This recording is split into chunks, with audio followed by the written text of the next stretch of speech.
Hello, everyone. Good evening. Good evening. Yeah, it is evening. Not yet. Not yet evening here. Good afternoon.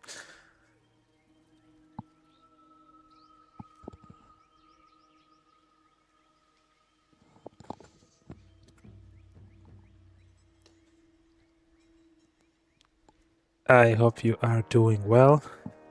I need to turn on the light.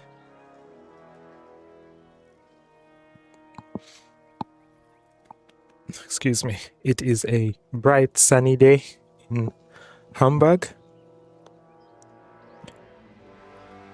As you can see, I did my laundry, my bed sheets, and can finally hang clothes out to dry.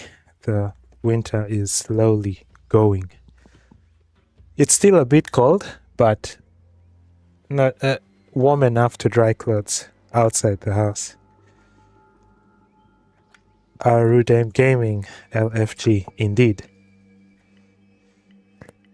I hope you're excited today. I hope you're ready to learn. It's going to be a lot of learning, a lot of science today, but I hope it will be stuff that you're actually interested in learning. I was setting up the stream and I got a bit of a scare because I thought we were 2 hours. I thought we had a 2 hours time difference, so I thought I was late, and then I realized I still had about 45 minutes to go. So that was nice.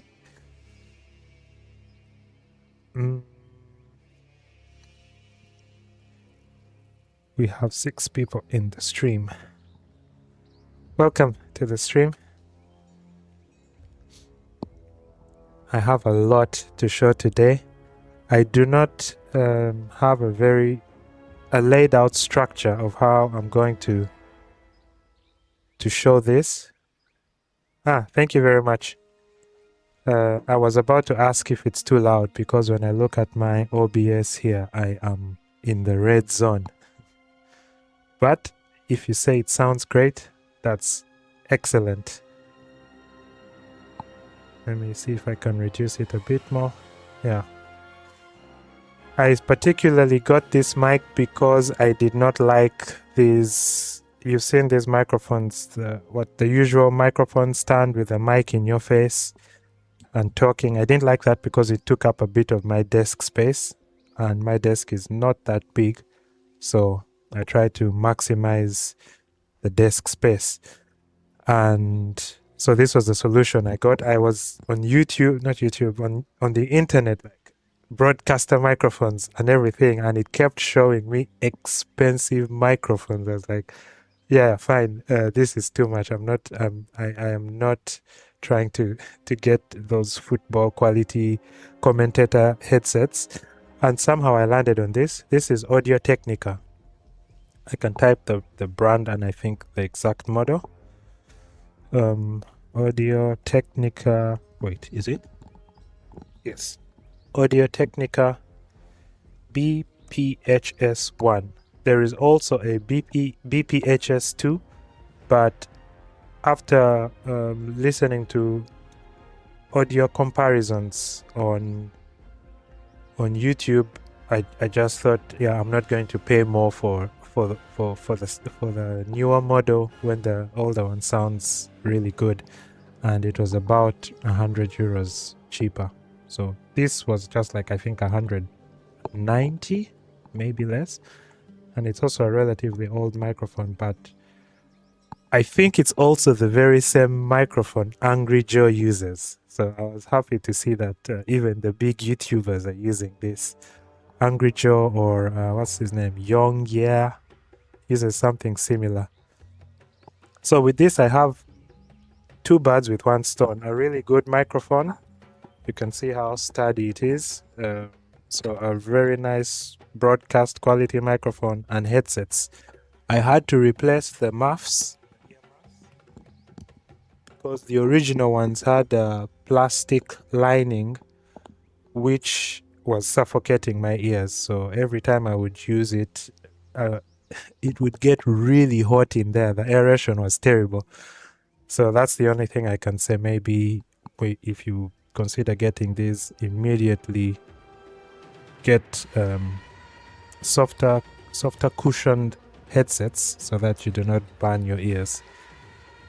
All right.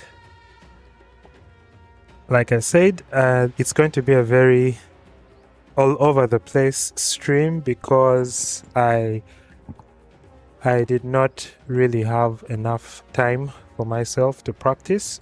while we were planning this with Arudem, I told them, you know what, let's not try to be perfect with this. Let's get a date that we can do and immediately get into, like, just do the stream. So that was maybe a mistake on my side, in the sense that I have not gotten the chance to prepare it or structure it very well. I know what I want to say, but I was not able to structure it in a very logical sense. But we shall go with the flow and see if things make sense. What are we kicking off with? Context. We shall kick off with context, which is how this stream came to be. Studio mode off. I was talking to Ivan and Moses. I don't know if we hate overly scripted things. That's not good. I should have practiced. I wanted to practice and finish games here in front of you and say that I haven't practiced, but anyway, I still remember. I was talking to Ivan and Moses and trying to see what I can do. They liked the previous stream I did, which was not so focused on any game, but was really jumping all over the place. And I thought, yeah, I can do something similar. And Ivan told me, oh, I think we can already start now. So I'll already just begin with the stream. We've already started, so that's already a sign of how unscripted it is. Derek, welcome to the stream. So yeah, Ivan told me, you know, I have an issue. I only play Call of Duty, nothing else. And that was already a good idea. It was like, okay, you play Call of Duty. And he was like, I would like you to tell me what games I should play. What do you recommend? So if you look at my PlayStation here, I have tried to set up as many games as possible that are mostly relevant for the stream. Some I've played, some I've never played.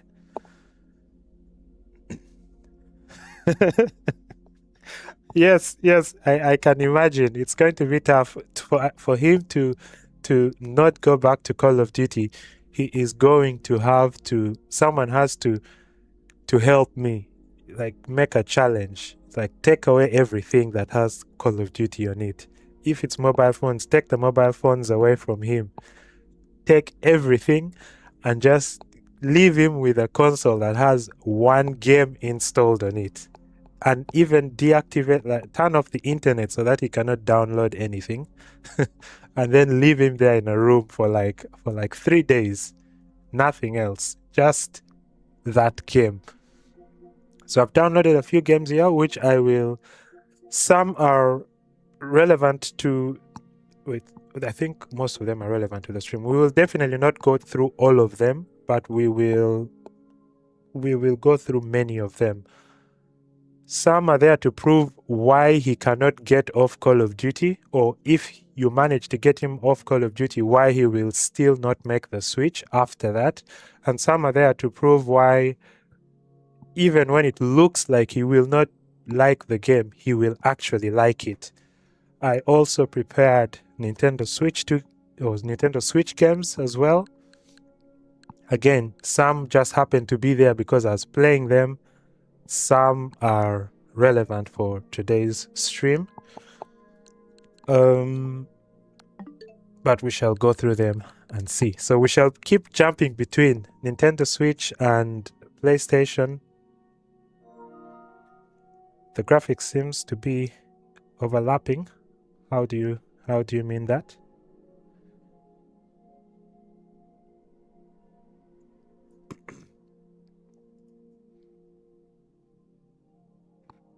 I see. Do you mean the... I get what you mean.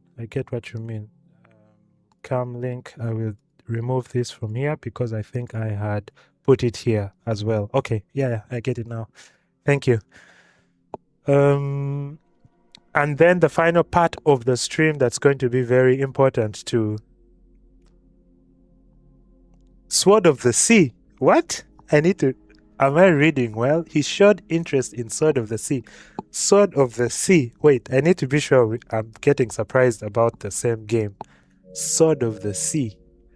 Let's go into the PlayStation Store, because I think that's a game that I'm actually interested in, but I would not expect Ivan to be interested in that. Sword of the Sea. Because if that's the case, then I have a lot of hope. Sword of the Sea. No, it's not the one that I was thinking of. But still, Sword of the Sea. And this is one of those Zen games, those relaxing, I don't know, you play it and you just feel good and happy in life. These are the same guys who made Journey, right? It looks a lot like Journey. Let's just see that quickly. Adventure Epic, blah, blah, blah. I can't see the developer's name, but I think they're the same guys who made Journey. This art style is very Journey-like.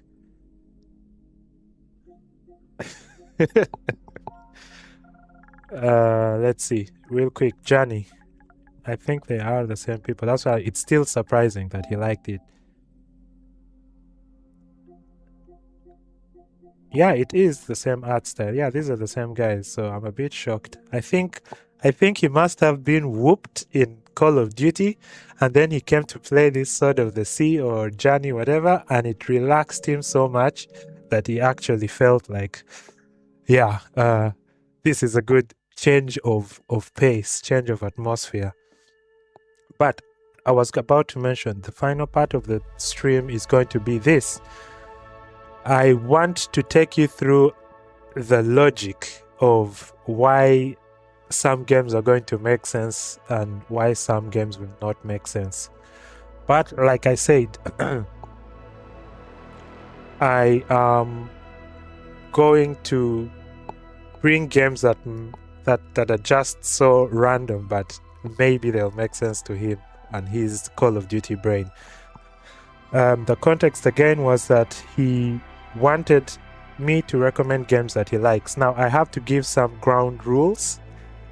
It would be easy to say, yo, you like Call of Duty? Easy. This is the game I recommend. Play. Where is it? I think we would all agree. If I can find it here. I don't find it here. I didn't install it. But something like Deathloop would already make sense. You like Call of Duty? Play Deathloop. This is a first-person shooter.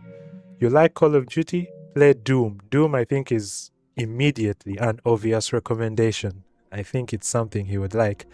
You like Call of Duty? Play one more, Titanfall. I think the online community for Titanfall is no longer existent. I don't know if their servers are still online. You know, EA is always closing everything. But that would be too easy. We want him to get out of his comfort zone. I saw a comment on Facebook. Someone said, what? You recommend Hades to a person that is playing Call of Duty? And I think that is exactly the kind of comment that I want to see, that I was very happy to see, because you definitely want to explain how that even makes sense. So I will try to also make that connection between Call of Duty and Hades. So my challenge this today, is to recommend games that are not necessarily close to Call of Duty, but will maybe interest a Call of Duty player long enough that they will be interested in playing it. All right, so let's begin. Ivan likes Call of Duty. I think, if I'm not mistaken, he also mentioned something like he doesn't really have that history that some people have. Hello, Solitude. Welcome to the stream. WSG. Am I too old, or does that mean like what's going or what's going? Wait, what's? Oh my god! Let me stop exposing my age. He said he's not like most people maybe who have played all these Nintendo things and all these other games. You know, started with Mario, started with what else? What's very old school? Donkey Kong and all that. He's he's mostly a Call of Duty person, so it's safe to say his best line is Call of Duty. And if you try and describe Call of Duty, like what kind of game it is, we're talking about first-person shooters and all that. Let me try to open Twitch here and see if I can log into one of the streams that they did recently. I was watching him playing. I was like, look at how fast this thing is moving. It's crazy. It's like guys are just running, pick up ammo, switch ammo, swap ammo, turn around, look around the corner. All this is really, really fast. And I was like, I can't even see anything. I mean, I can see what's going on, but personally, I just cannot play the game that way. That would just completely overwhelm my brain. And in Call of Duty, you cannot play the game any other way. So let's see here if I can get it in. Right, here we are. Me, I'm just a slow guy. Yeah, he's a newcomer, you could put it that way. So Call of Duty, you could say, has conditioned his brain. And I don't know if Ivan is watching, but maybe Moses can help me here. I hope it doesn't sound like I'm dissing him or anything, but I'm just trying to describe where he is coming from, and most of these words are meant to be neutral in description and not necessarily saying he's a noob or anything. So newcomer in this sense is meant is meaning that he hasn't really grown up on the Marios, grown up on the platformers and all these things. This is not his baseline. His baseline is, as you can see here, twitch movements, run, up, down, shoot, run, look around the corner, who's here, who's there, communication. You know, most people are playing local multiplayer games alone or local games alone in their room, jumping, dying in Mario, whatever. That's what people grow up on. He has grown up on, or he has been conditioned to, let's go, you die, immediately start, go in, get ammo, run around, pick up the best guns, talk to these people, who's around the corner, coordination and all these things. So this is what is his best line. He told me someone recommended The Last of Us. And he was like, you know, I asked someone to recommend some games to me and they were like The Last of Us, what else? Call of Duty, not Call of Duty, Grand Theft Auto. What else? Horizon. In fact, I have my games here. I have to keep switching cartridges or CDs, so it will be a bit of a slow process, but I wanted to start with something. Someone in the comments saw Horizon and said, oh, that game is neat. When Ivan told me about what he was recommended, he was like, oh, I need to restart my console. It has refused to eject the disk. He told me people recommended all these games, Horizon, Call of Duty, what else? Not Horizon, Grand Theft Auto, and I've forgotten the third one, but The Last of Us. All these three games are very good games. The Last of Us has like how many awards? I don't know, 200 awards or more, the original one. Horizon has to be one of the most unlucky games on earth. Every time they release the game next to a Zelda game. So the first one was released next to the very first, what was it? Breath of the Wild, and it completely got overshadowed. It was a good game, but it was in the shadow of Breath of the Wild. The second one released also in the same time window as Tears of the Kingdom, completely overshadowed. Like, it wasn't even in the discussion of game of the year. And I can imagine that the third one will also release around the same time when the new Zelda is releasing, and it will be completely overshadowed. I hope they will not make the same mistake. But let's go to Horizon. We can all agree Horizon is a very, very good game. But Ivan said he tried these games and they completely bounced off. We've already seen Call of Duty is a very fast game, twitchy game, shooting, all these things. A lot of communication, multiplayer, competitive. You're not just playing to find out what happens next in the story. You're playing to beat someone, to have a higher score, and all these things.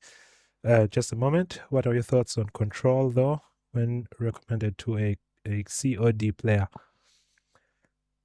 That's another thing maybe I would like to make very concrete. I'm going to be speaking to COD players, yes, but I'm very, very specifically speaking to COD players who are like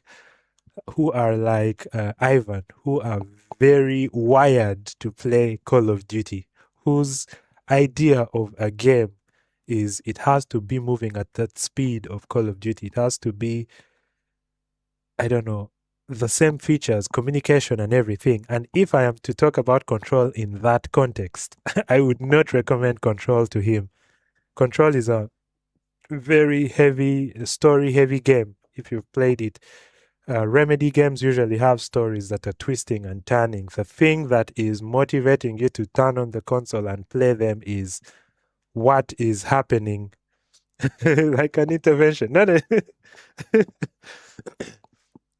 The whole idea was revolving around him, so maybe it is an intervention of sorts. The whole idea behind Control is you want to find out what's going on in this house. What are all these things that are these random things floating around? And you know what, Ivan also told me that he played Call of Duty, or he plays it, but he never even looks at the story, like the campaign. It's like that, just he goes straight into multiplayer. And so you can imagine he hasn't touched the story of Call of Duty, which is like 4 hours, I don't know, 5 hours. Now throw him into Control. Oh my God. Throw him into Control and you're setting yourself up for disappointment. And this is maybe where I can talk about things like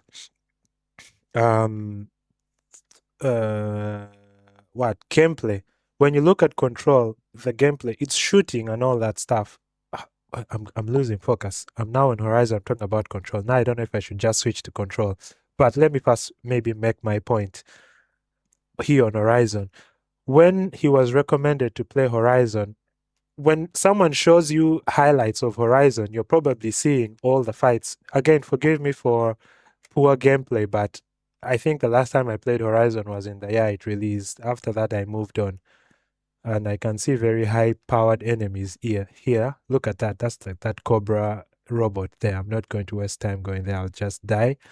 But when someone shows you something like Horizon and the trailer, this is what they're showing you, This is what they're showing you, the combat and all these things. And you're like, oh, and they're like, you can get all these parts and you can cycle through all these weapons and look at this thing. Elemental damage, look at the graphics and everything. And then they'll maybe make parallels to Call of Duty. They'll tell you, look at all this action and the shooting and beating up all these enemies, because on the surface you're seeing all the action. The trailer, if someone shows you a trailer, you're seeing all the action. It's really summarizing the game into just these highlights. And then when the person comes to play, they realize the game is not just all that action there. It's also like, wait, how do you hover up? Oh my goodness, I need to run before I get killed. They realize the game is opening a map, finding the next location. It's like, it's no longer very obvious like Call of Duty. You run here, you run to this place, enemies are here, enemies are running from the circle, come into the central point, you'll all meet and shoot. You're always on pressure. What's around the corner? You're hiding and all these things. And then here you are, you need to open the menu, look around. What do I need to go for next? What's the next main mission? What's in this area here? You have this sense of discovery and curiosity. It completely slows down the game. You look around the environments. It's open space. It's no longer looking around corners to see where is the danger and everything.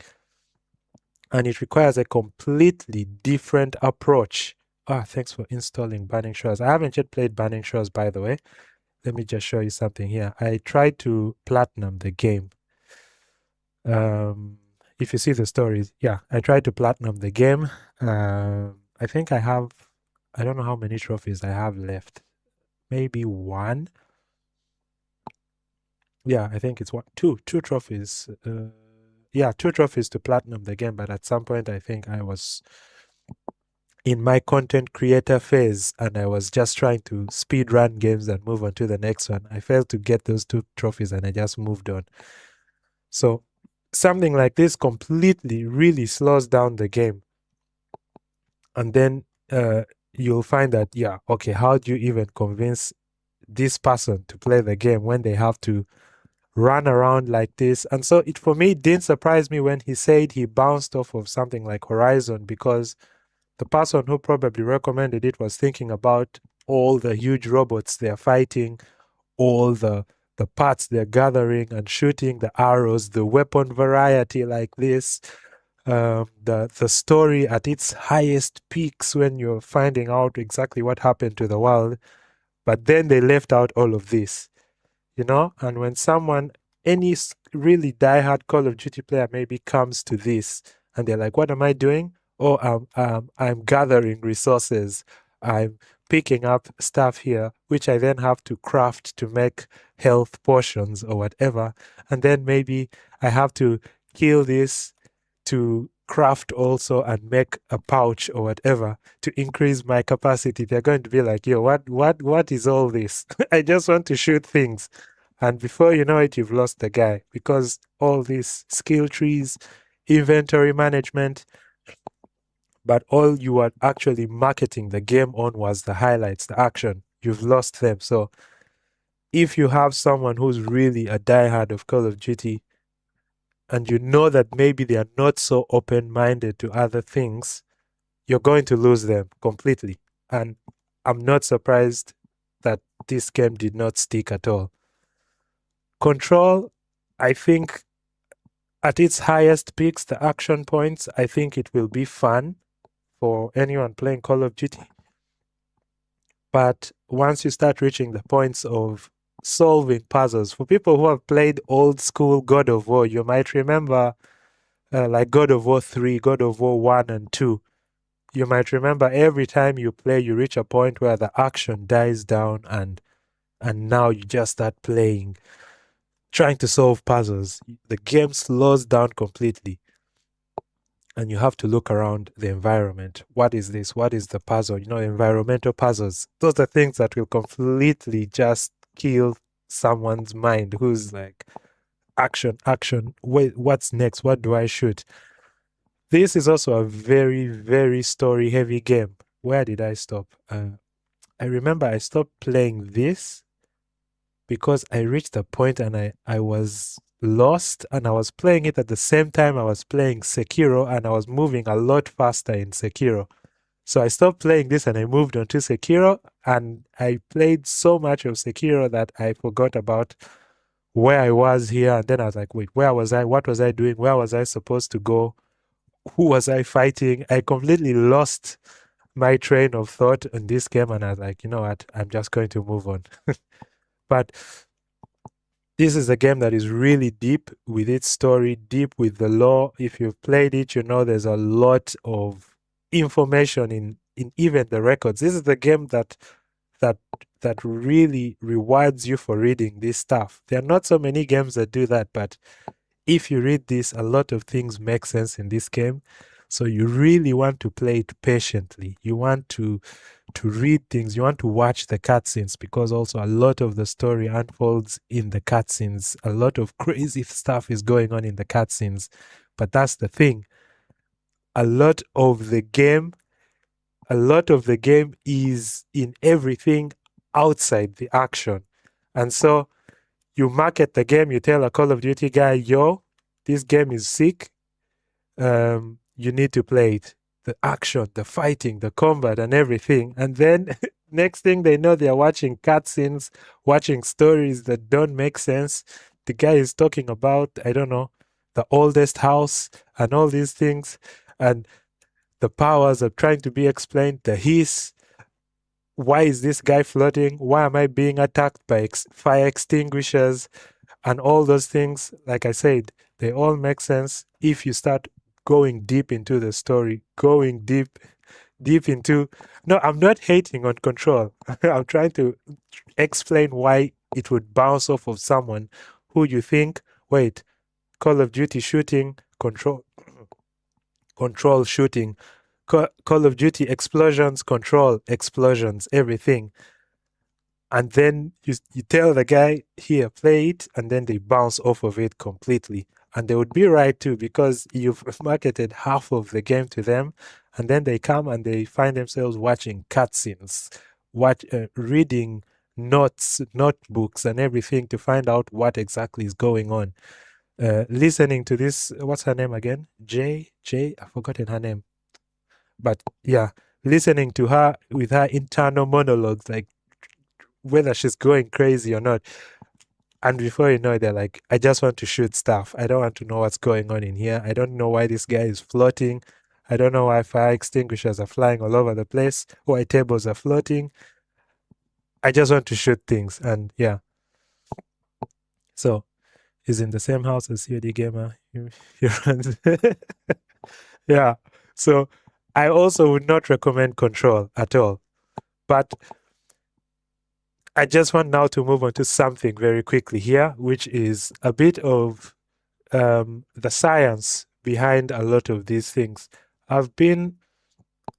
There's a time I landed on this thing. There's a YouTube I like to watch called Darren Talks Games. Let me see if I can find him. Darren Talks Games, YouTube. Daryl.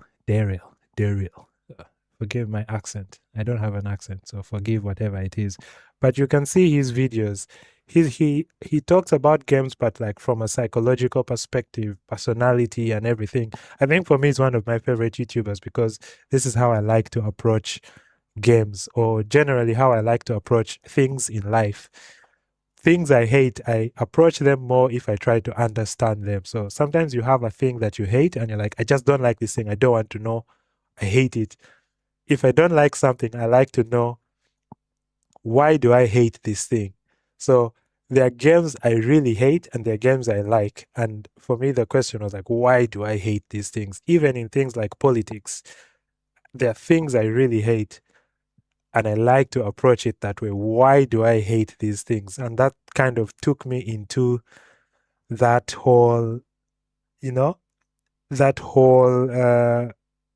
do you call it, rabbit hole of personality and motivation and all these things. And somehow it's how I landed on this guy's YouTube channel.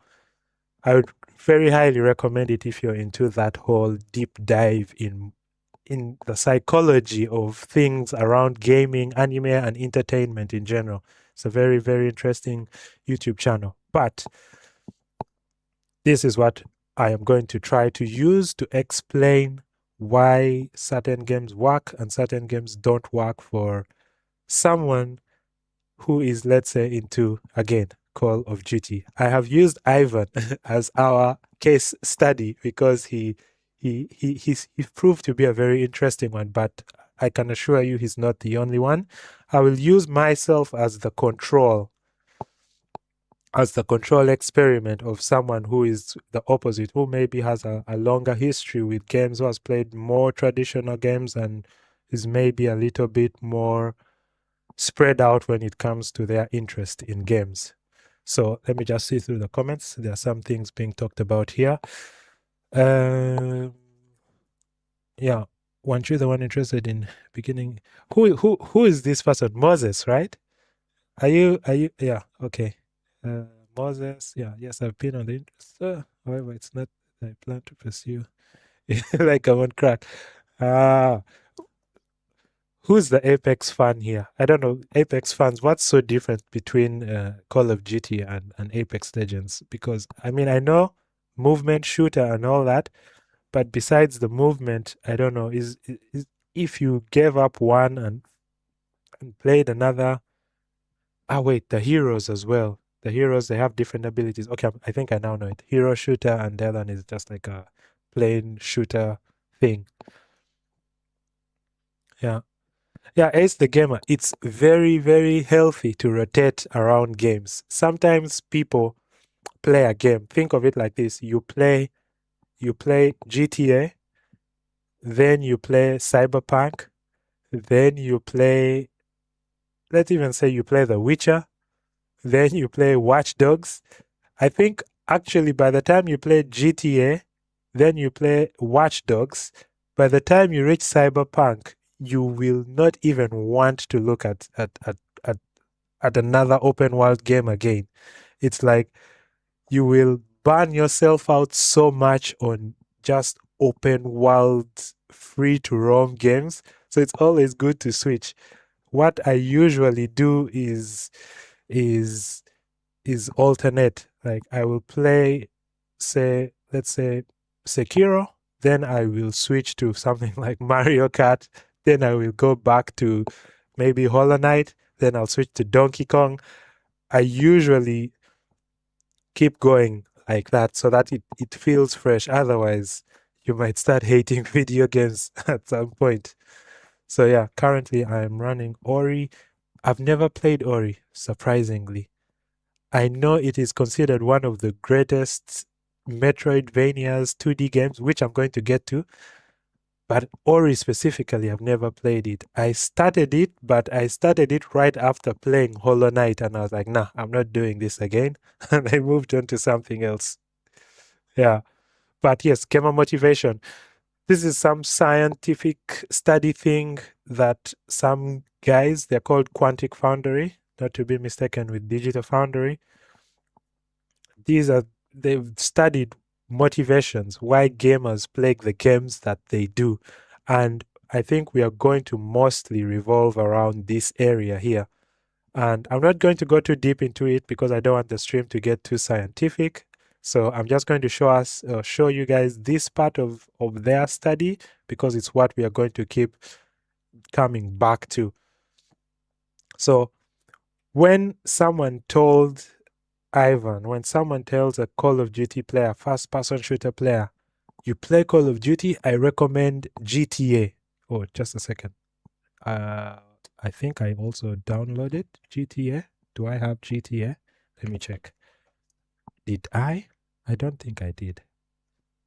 I did not. Oh, I completely forgot to download GTA. Oh, that's sad. What else can I do instead of GTA? No, I have The Last of Us. So let's do The Last of Us.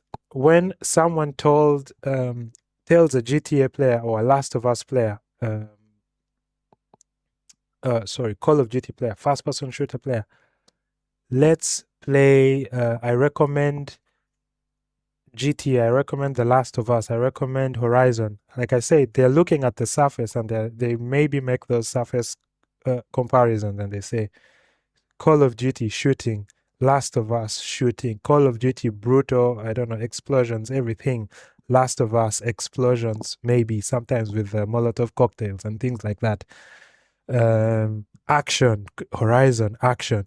These are very surface level things and they can be deceiving because you look at it and you say, yeah, he will like it. And again, if maybe every time the story happens, you watch it, and then when it's back to gameplay action, you hand over the controller.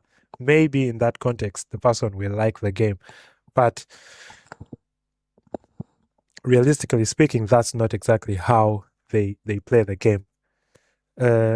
You want to go back to Red Dead Redemption 2. That's actually a very good game. I think I consider it to be one of the greatest games of all time. I finally played it last year. It sat in my backlog since day one because I got it on day one out of excitement. But at the time I was playing God of War, the original one, and also Spider-Man 2. Spider-Man 1. I think they launched around the same time. And Super Smash Brothers on the Nintendo Switch. So I couldn't play Red Dead Redemption because I was already like overwhelmed with all the other games. But last year I finally got to play it, and I feel sorry for people who cannot sit down and play a story game, because the story of that game is so touching, so emotional. Of course, the gameplay is amazing. The gameplay is really good. The whole game, just the flow of the game is really good. But once you reach the end of it, I'm sure many people cried. Like, it's a really, really touching story. It's a really good game. Highly recommend it. Then weekly dose of Call of Duty on Friday. Yeah, that's exactly how you have to do it. I usually also do weekends with a friend of mine. We play different games. We've played Split Fiction already, Warhammer, Gears of War, the remastered one, and things like that. The other thing I was talking about here, yes. So when you recommend some of these games to a Call of Duty person, you've really looked at the surface of the game, which is just, oh, there are guns. There are guns here. There's shooting. There's killing. There's violence. Everything, murder, and all these things. But sometimes the games approach the same things very differently, and in ways that can either chase someone away or not. So if we look at something like Call of Duty, you can look here. So they say gamer motivational models. We are looking at someone that plays Call of Duty, and we're trying to find out what motivates them to play that game. So let's say, wait, who is the Apex Legends person here? I don't want it to. I want to make the intervention to turn my intervention at someone else and not Ivan. Maybe by the end of the stream he'll be traumatized. But someone here was an Apex Legends fan. Let's assume Apex Legends as well. I think it's similar things, you know? Salamander, okay. I think it's similar things. You're doing the same thing. Twitch gameplay, react fast, turn around, look around the corners, slide this, slide there, use your specials or your ultimates, whatever they're called. It's all really, really, really fast gameplay. So if you look at it here, someone who is into those games is looking at what can we see here? Yeah, action. Action has two aspects to it: distraction and excitement. And you can see excitement is what? Let me stop pointing at my screen. Like, you can see my finger. You can see here, excitement, fast-paced action, surprises, thrills. That's in Call of Duty. If we immediately go to something like, The Last of Us, fast-paced is not a word I would use to describe The Last of Us. Action is, action, yes, but what else did I say here? Thrills, surprises, thrills. Surprises, yes, in the zombie sense of it, you're walking and then what are they called? A clicker just surprises you, and new gameplay. I do not have I don't have any backed up data. Okay. I think I had it on my PlayStation 4, and at the time I think I transferred and I didn't carry over my save data, but it's okay. I'll just leave it running in the background and switch to it whenever I mention it. Fast-paced action, surprises, thrills, distraction, guns, explosions, chaos, mayhem. Chaos, mayhem is also, again, not exactly the word I would use to explain, to describe The Last of Us. Again, you can see, look at this fast-paced action, surprises. Look at this. Look, you're watching a movie, literally. Ooh. I realized I don't have sound. I need to change something here. All right, we have sound again. Scoot. And so I don't know if you can already start making the connections. It's on paper, you think about it, Call of Duty, The Last of Us, it sounds like it makes sense, but then once you really start going into the depth of it, it's like, wait, Last of Us is not fast-paced. The surprises are different from Call of Duty. The thrills are different from Call of Duty. Again, there's distraction, but chaos, mayhem, maybe not so much. Someone that's into Call of Duty is playing it for the social aspect. You have, Last of Us had multiplayer, but I don't think it was the same kind of multiplayer you see here. I think it's Competition. There's absolutely no competition. You're into Last of Us for the single player aspect of it. Community, same thing. Get the money for this. I mean, there's a community there, especially if you followed The Last of Us Part 2 and its release, how people are about to kill each other. There's aspect of community, but not in the sense of Call of Duty. And so you can see the differences are starting to show. Similar in the sense of maybe what you're recommending, but if you come down to it, it's not the same game. Mastery, challenge, you can actually practice Call of Duty. You go, you try aim. You guys who call yourselves aim bots, or you go to aim labs and Steam and you're like trying to get your aim and everything. Personally, I don't like shooters because my aim sucks. My girlfriend is a bit of a gamer. She's more into all those cozy games, you might know, Stardew Valley and all that, but sometimes we play Fortnite and even she laughs at my aim. Like, that's how bad it is. Like, my aim is so bad. I cannot even, like, yeah. But mastery is something someone in Call of Duty plays. I'm sure you know guys who sleep on these games all day just trying to perfect their aim. Strategies, same thing. I think that's where communication also comes in. You keep trying to talk to each other, like go flank them and whatever. And those are things that you will see again in Call of Duty, but not necessarily The Last of Us. And so if we have not even finished the whole motivational model, but just on the first 3 of 6, you can already see there are very significant things lacking in, say, in Last of Us or even GTA, that someone playing Call of Duty will come and play and they'll be like, I'm sorry, but where are the surprises? Where are the surprises? Come on. Are you telling me that everyone in here is single? Moses, or have you just reported yourself? Everyone else here is sorted and you're the only one. And you assumed that everyone was like you. Hmm? But yeah, you see this, it's a really slow game, moving really slowly and all these things. And so at this point, you've already lost someone. Fantasy, design, creativity, all these things, I think these don't really apply that much to these games. I did the test. You can do a motivational profile test. And I can already start showing you mine. I did like, think of it like a personality test, but for gaming. And this is mine. You can see it classified me as ninja. I seek out difficult challenges that blend strategic decision making, fast pacing, and competition. They see video games as places to test their skills against other players. So if I can already show you what I play on PlayStation, you'll kind of see what I'm talking about. I really like fighting games. Mortal Kombat, competitive, 100%. Skill, fast-paced, challenging. Tennis, I also really like this game. It's 1v1, you either know or you don't know. Sifu, I played this game the week it launched. I played this game the week that it launched. And if you remember, Horizon launched a week after this. So it was like Sifu, 1 week, because they were supposed to launch on the same day, and then Sifu launched there as a week before to get out of the way of Horizon and Zelda. Horizon felt sweet and launched in the same week as Zelda, and they suffered for it.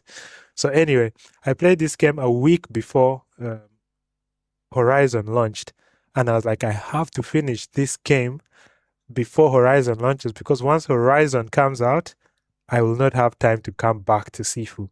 At that time, like I said, I was in my content creator phase and I was trying to churn out content. I got the platinum in that very week. I was so proud of myself. I got the platinum in that week, and then I was trying to even beat the world record for how quickly you can finish the game. I think the fastest time is like, 20 minutes or 90 minutes? You might know that guy is crazy. Some guy called Ong Bal on YouTube. he just uploads videos of him beating games like he's the developer. Let me just look at this Ongbal. Think of any hard game. He has gameplay that is just crazy. So let's see.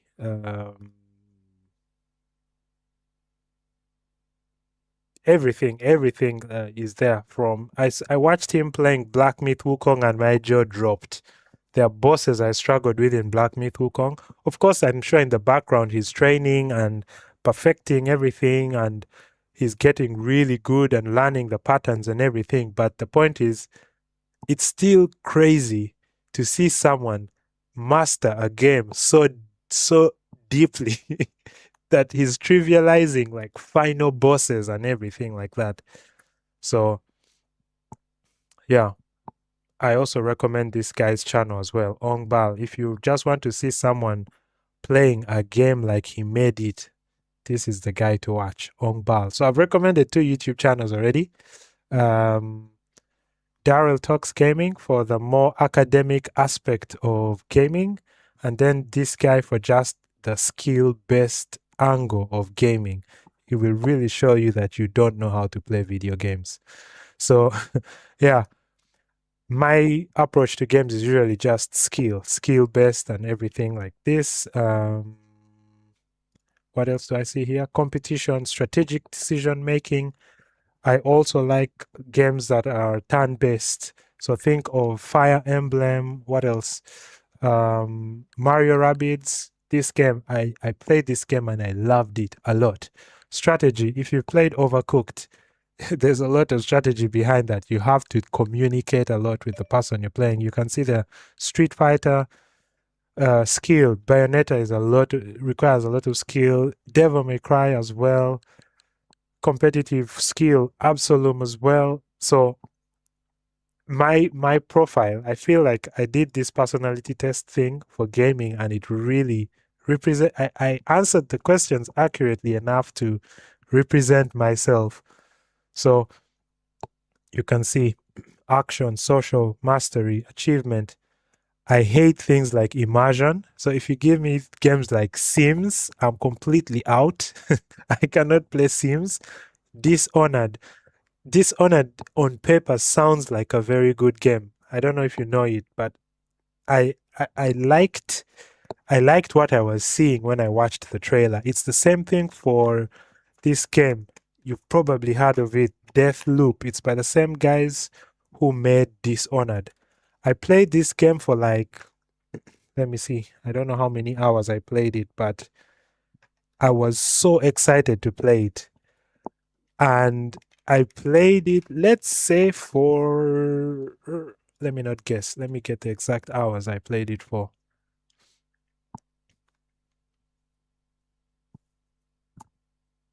I can't see the hours. I need to turn off my face cam. 25 hours.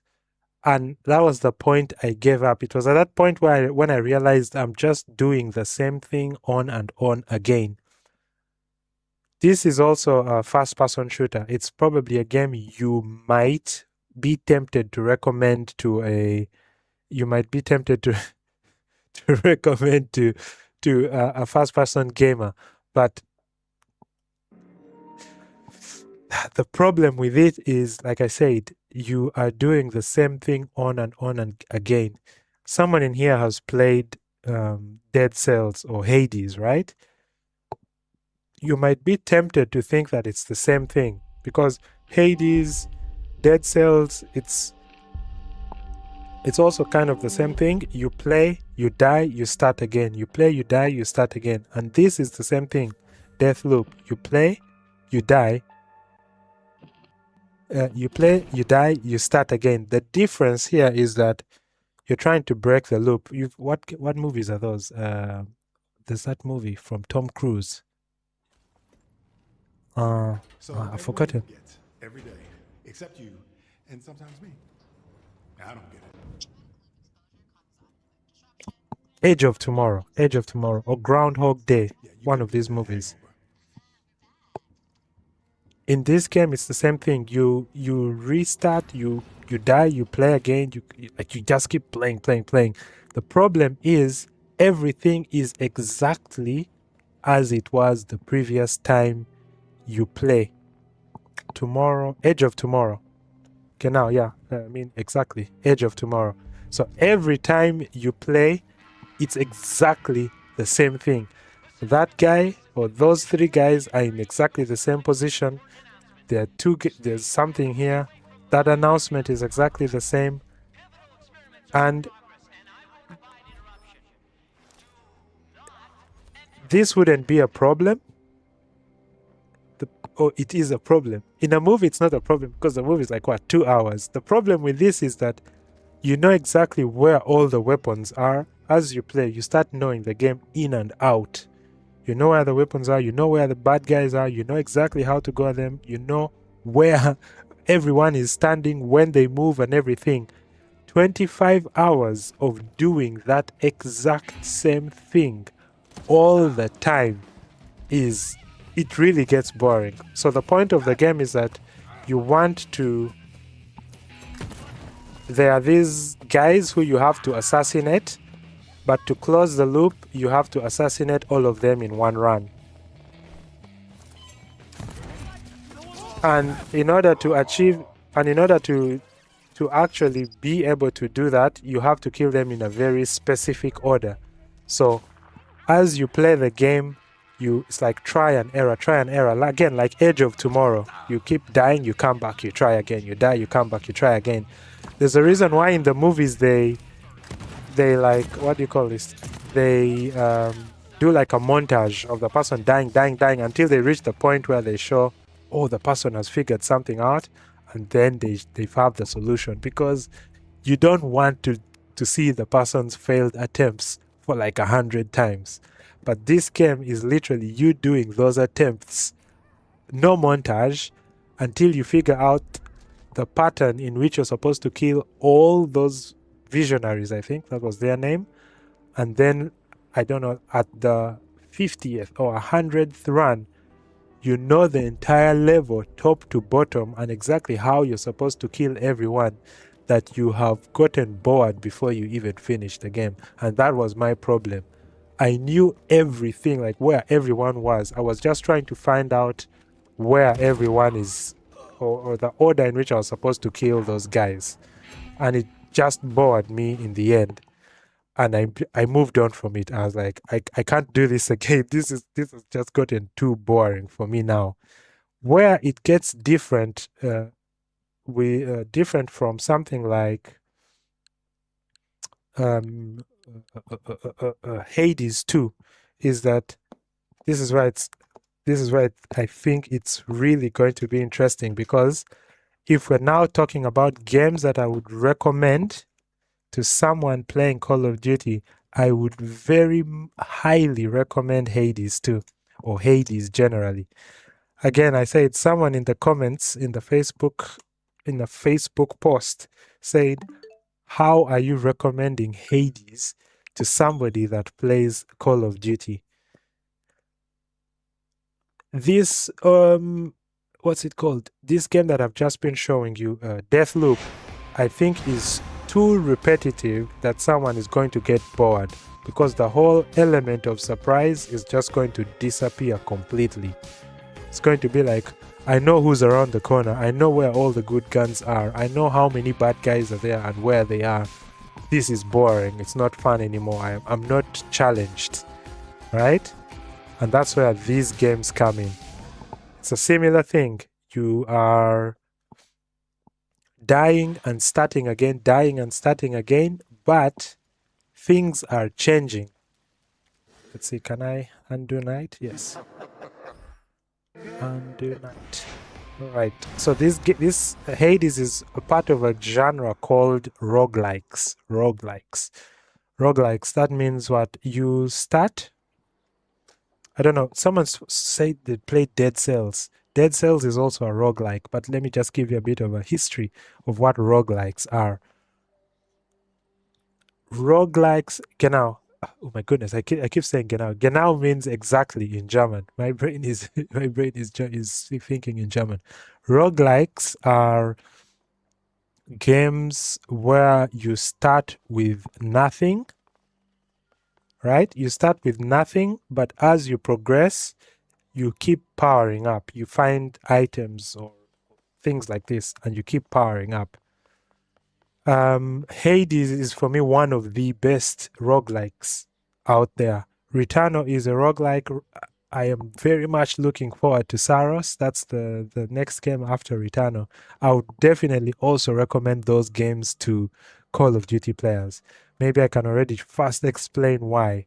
So I said we were talking about the motivations here, and we were saying, one, someone that plays Call of Duty is looking for excitement, fast-paced surprises, and all that.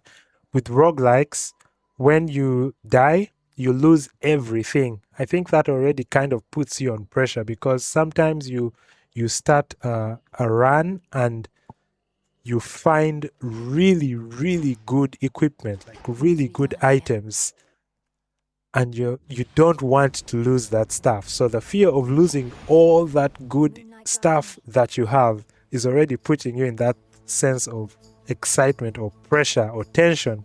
Maybe not excitement, but tension. And that's already one thing I think Call of Duty players really want. Duel competition, for example. Competition maybe is not so much, but some of them simulate competition in the sense of like high scores, leaderboards. I think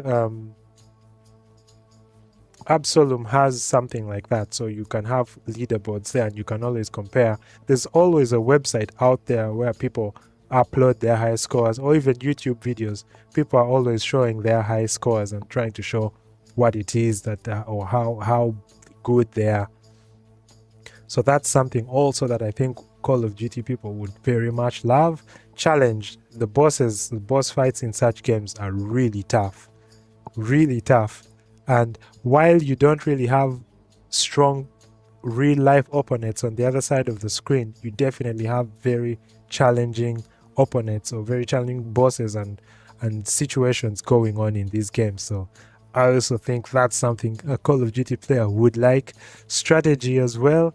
Depending on the equipment that you have, you're always changing your approach. And remember, these are all random. I can show you here right now. When I start playing the games, this is a blessing. I will not get too deep into describing what the game is. I come, it's about going from where you are when you start the game to Olympus to help the gods in Olympus fight a Titan. So these are the gods sending their help to me to assist me to get to the top of the mountain. So let's see this. This is Hermes, god of swiftness. So he will give me perks or powers or power-ups related to his power, which is speed. So you can see the first one. It's always random. Whenever you slay a foe, deal so much damage. Most foes, ranged attacks are slower, so it's technically you are faster. Your attacks are faster, so let's say I want to go with that. I pick that blessing. So my attacks are faster, then always enemies will come, and then I will try to fight through this area. This is also really good for someone who's into Call of Duty because there's never really downtime. You're always fighting. Gather this. So let's see if I can remember. I played this game like a madman as well. Let me see, how many hours did I put into this? I put in a lot of time, 90 hours. And I got it in like December. I really enjoyed it. What's the hottest new game? Crimson Desert. It's also under a bit of controversy I was seeing. I've heard the controls are absolutely crazy. They're not intuitive at all. So you can see, you enter a room, you kill guys. A god comes, offers you their blessings or gives you a new power. So you come, you check what's Hera offering me. Your specials deal more damage. Your sprint inflicts hitch. And always, this game is on the right side of the screen. they always show you what the powers mean. So Hitch means afflicted foes take 30% of damage dealt to other afflicted foes. So that's good if you're fighting multiple enemies because they share the damage.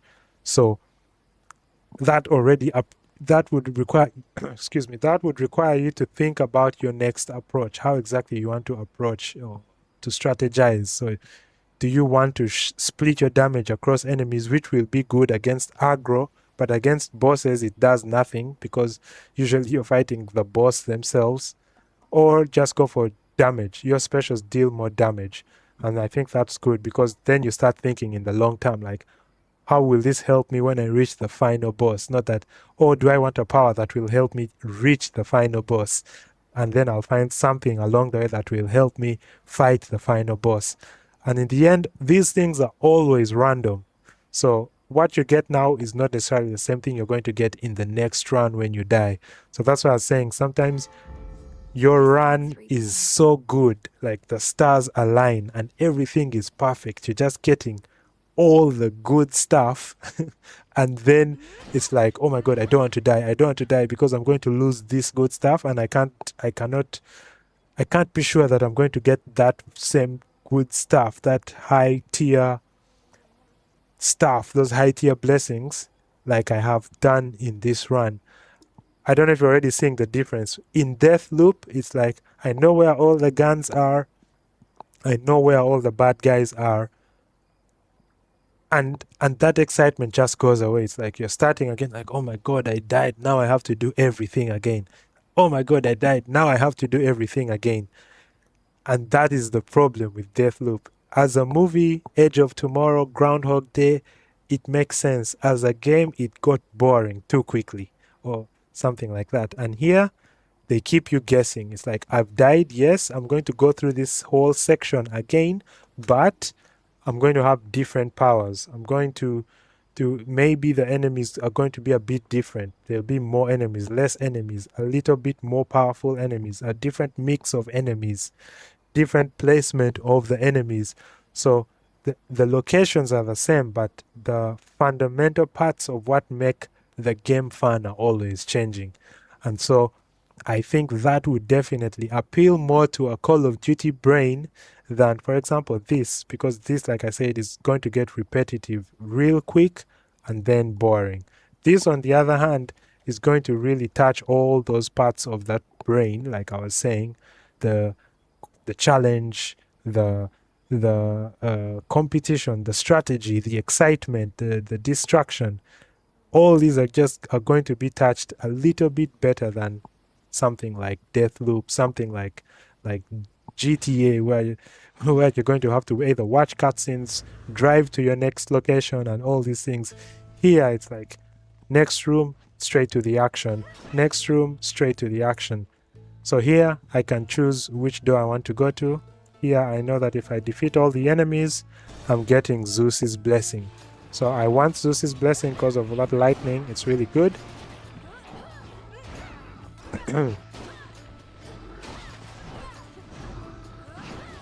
So let's defeat all these guys.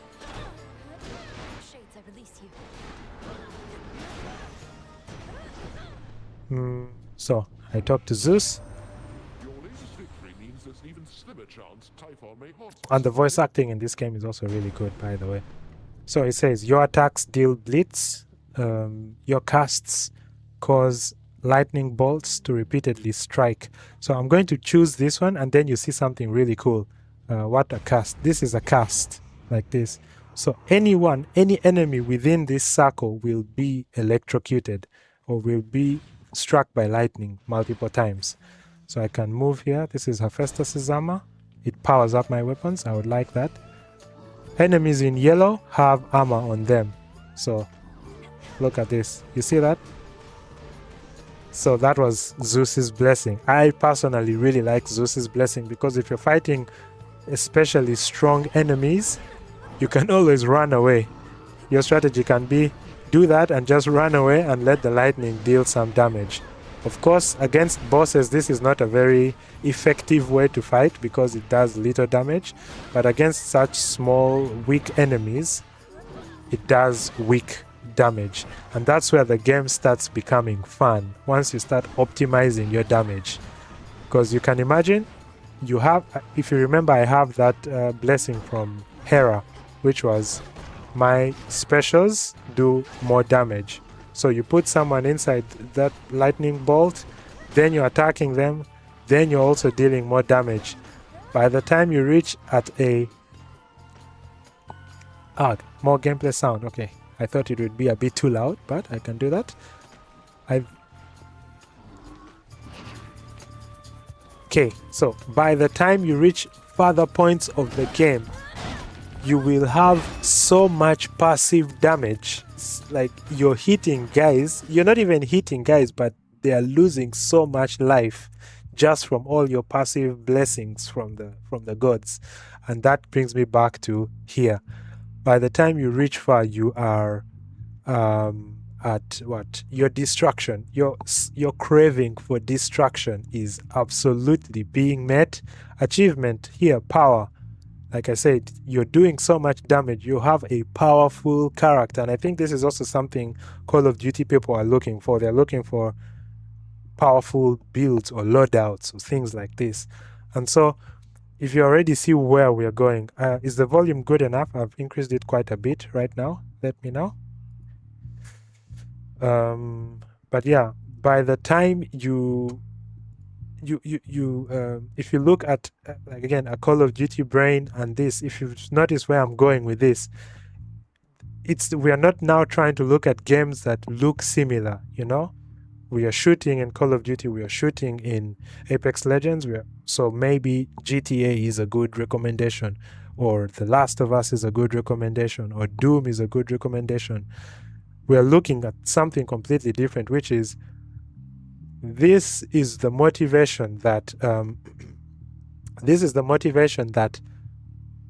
Call of Duty, that first-person shooters are satisfying. The power fantasy, the challenge, the competition, the distraction, the excitement, the community. Which games out there are addressing those exact same motivations? And that is exactly why how you're supposed to look at it, and exactly why if you recommended an Apex Legends Die Hard, Call of Duty Die Hard, this is why recommending such games, Last of Us or so, would completely fail, or they would bounce off of these games, because on the surface it looks like they will like it, but if you look at it again in depth, like here, like again, action, you see action, they're all action games on the surface, but if you go again deeper, what is action? Distraction, it is excitement. What is achievement? Completion and power. If you go deeper, then you start to realize sorry, excuse me, The Last of Us doesn't really give you that power fantasy, because you know, you're picking bottles, you're picking bricks, you're throwing bricks at people, you're throwing sticks, I don't know, wooden stuff at people. Yes, you can craft Molotov cocktails, you can craft baseball bats with spikes, but there's a difference between that and getting powers from Zeus, from Hermes, from Hephaestus, from Hera, from who else? Demeter, and all these people, and you're just sweeping through enemies with all that power. I think that definitely triggers that motivation a lot more accurately than, say, another game. Yes, with GTA you might also trigger someone's power fantasy, either with like cheat codes or you know, just get all the guns and just attack the police and all this stuff. That's also a possibility. But then the other thing is, what about achievement? Will the person feel like they are achieving something in the game, you know, with or customizing their character and pimping out their character and things like that. Yeah. So the gamer, what did I miss? You missed me trying to make the connection between making the explaining why something like Hades 2 will make more sense to a COD player than Deathloop, and yet you can see Deathloop is a first-person shooter, for example, and yet Hades 2 isn't, and yet I would rather recommend Hades 2 to a Call of Duty person and not Deathloop, for example. And I was also explaining why Deathloop completely bounced off of me. If you know Deathloop, you die, you start again, you die, you start again. Same thing with Hades, you die, you start again, and yet their approach to restarting and playing again is completely different. With Deathloop, you die, you start again, you go through the same location with the same enemy placement, with the same weapon placement, with the same CCTV camera placement, with the same boss with the same boss placement. After around 20 runs, you are tired. You're like, I know everything that's supposed to happen here. Even when you haven't finished the game, you're just like, I died, now I have to do this again. You just get bored. And here, yeah, exactly. You see that I played Deathloop for a bit, but I moved on quick. And I'm sure that, I don't know if you understood why it bored you or why you moved on quick, but I'm sure you got bored because it was always the same thing on and on and on again. The whole point is to kill, I think there's 7 or 6 or 9, I don't know, visionaries. Think of them as bosses. But by the time you kill all 9 of them in one run, you have replayed the game like 100 times and you were already bored on the 20th time. I showed a comparison of how I had played Deathloop for 25 hours and I've played Hades 2 for 90 hours. The game released in December. I've owned Deathloop since it launched, I don't know, like 3 or 4 years. So that is the thing. These guys keep you excited. Things are always changing. There's always variety. So let me just continue this real quick, and then I will switch to another game that explains a bit of what I was saying. Dashing Heave. Your dash strike deals 2 times in an like that. So I think that Hades does the roguelite elements whereby as much as you die, you do have what you gain after dying. You die in Deathloop, all your stuff is gone. Yeah, exactly. There's a base at least for Hades where you have something to continue with. But technically, you also lose everything as far as the blessings are concerned. Once you die, if you had this really powerful blessing from Zeus that was sweeping through enemies, you've lost it, and then you have to cross your fingers that you get it again in the next run. And that tension really, really keeps you excited. And then there's also the anticipation of what other blessing does some god have for me that I haven't yet discovered. And then sometimes the gods come together to give you a combined blessing. And it's just, by the time you reach a certain point, it's like, wow, my character is broken at this point. I reached the final boss of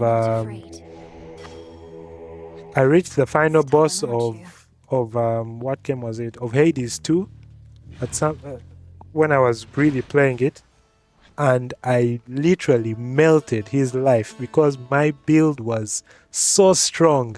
It was the most perfect run I had ever gotten in a Hades game. I was too powerful, and that's the nice thing. Chaos is in Hades too. I'm not going to play it very long because I just want to move on to another thing and show, but Chaos is in Hades too.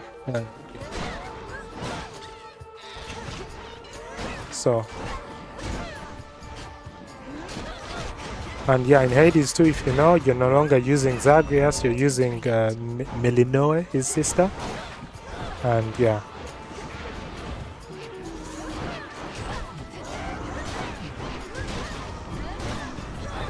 And I really like Zeus's blessing. You had said something about Demeter is really working for me, and that's the thing that keeps you going. Yeah, Demeter is also really good.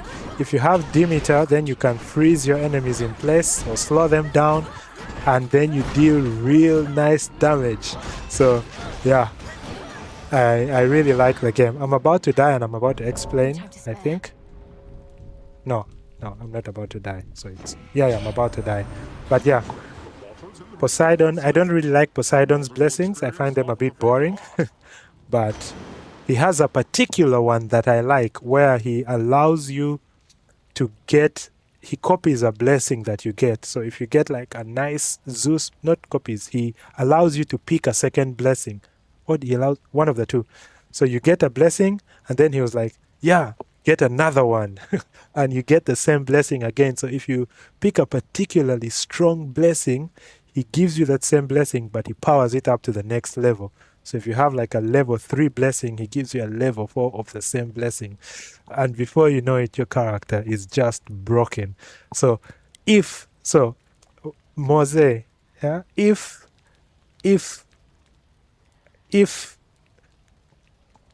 oh my god, my words, the words are even losing. Oh my god, I'm losing words. If Ivan is watching, or if Ivan isn't watching, please, this is the first game I recommend to him. Hades. Whether it's Hades 1 or Hades 2, it doesn't matter. He just needs to play Hades. Hades is a really addictive and fun game. I do not recommend Last of Us for him. I do not recommend GTA. I do not recommend, what else was that? I do not recommend Horizon. Start with Hades, or don't start with, don't start with Hades. I'm going to end with the one you should start with. The other game I also recommend is one of my personal favorites this year. It came out last year, but I started playing it this year, is Absolum. I will move to my personality or gamer motivation here real slowly. So you can see here, Hades, my desire, my motivation to play action games is at, you could say, 85%. And you can see here, that means distraction, excitement, so fast-paced action, surprises, thrills, guns, explosions, chaos.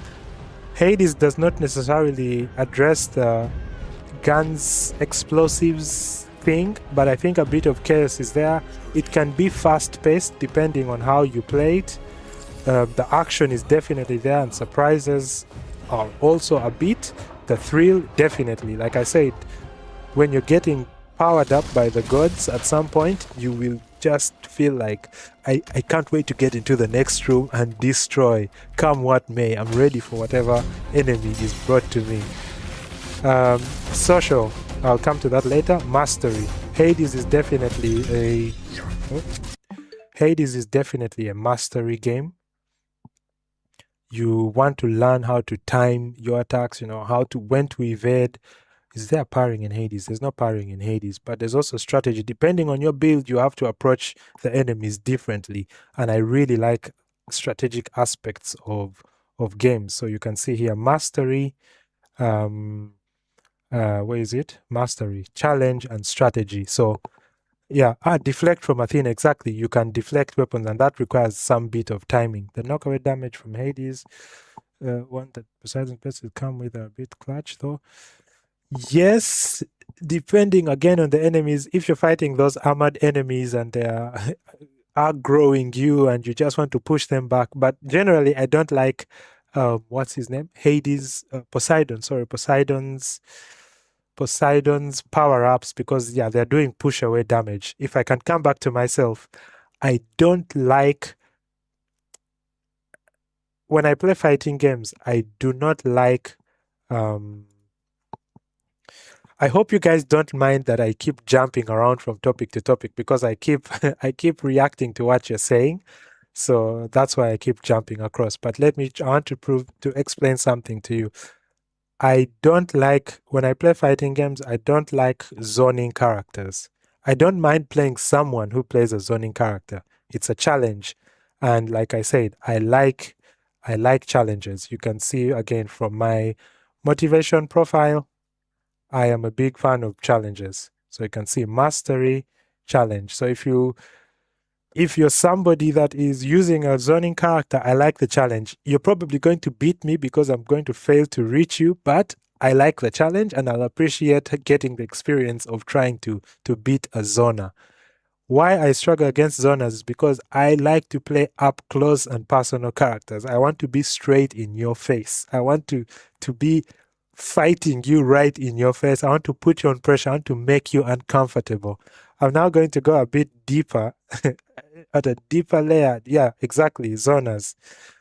I'm going to go a little bit deeper. This is not necessary. Another thing, in case you're wondering what this is, again, it's Quantic Foundry. If you go to Quantic Foundry, you can create an account and do the gamer motivation profile test. And you can, if you answer the test properly, it should give you a fairly accurate representation of the kind of games that you're into or what you're into in a game. And that's what I'm using here to show you my profile, like the kind of games that I like. I'm not into games like Sims, and you can see here creativity. I'm not going to go around creating characters to, even in games where you have character creators, I don't waste time there. If there is a template, I will just pick a template somewhere, pick that and go on and move on.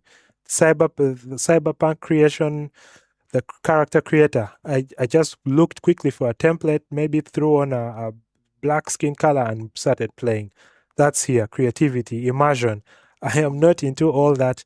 I need I need the character to represent who I am and everything. If the character is white, I'll just play the character and move on. Like, I really don't care. So for me, immersion, creativity, Deathloop is an immersive sim. So it's a combination of two things I'm not interested in. Immersion and simulation. I'm a bit interested in simulation, but it depends on what it is. I like Microsoft Flight Simulator and I like Gran Turismo.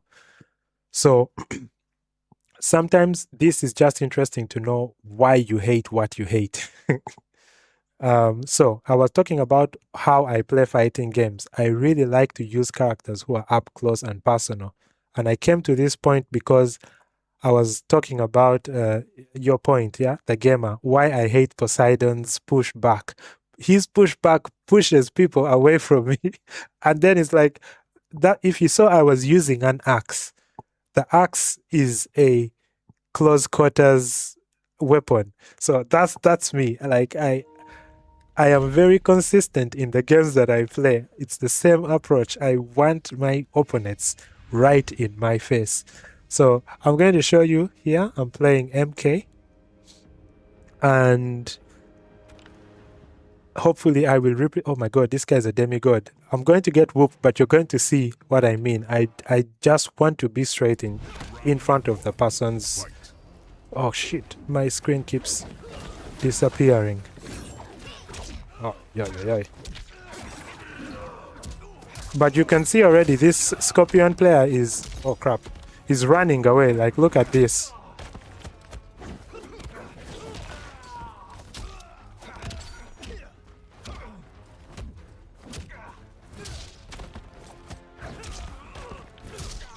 See? I don't want to give him any space to think at all. Like, I just want to play my game. Oh, you're fucked. Oh, crap. You see that? He keeps playing at a distance, and I like that because that's the challenge I've been talking about. Crap. Nope, you won't grab me again.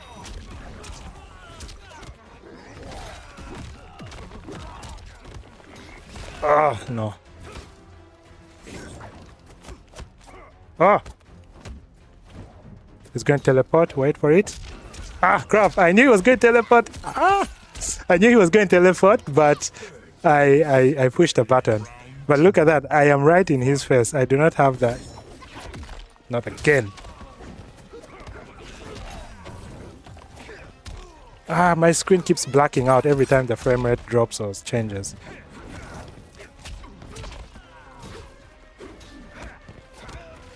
Okay, he jumps and then he does his kick.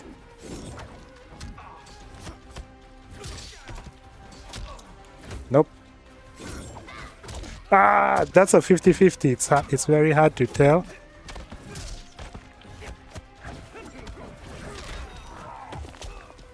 Nope. Run! Nope. Ah, this time he knew I was going to neutral dark. Let me wait for him to try and do his... Oh shit. Crap.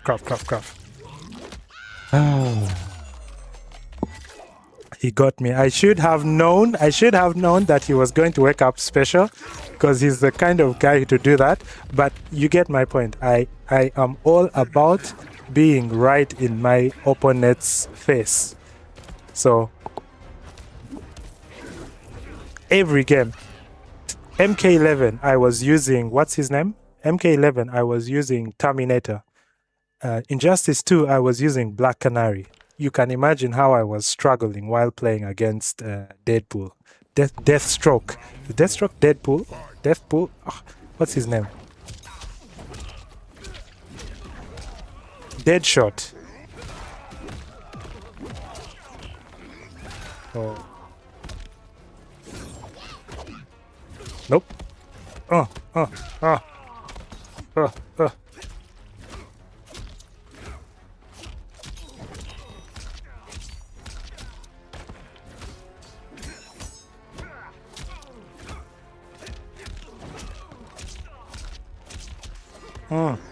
This time I have him. I have him. Go back. Yeah. I'll let him do his combo. Stop running.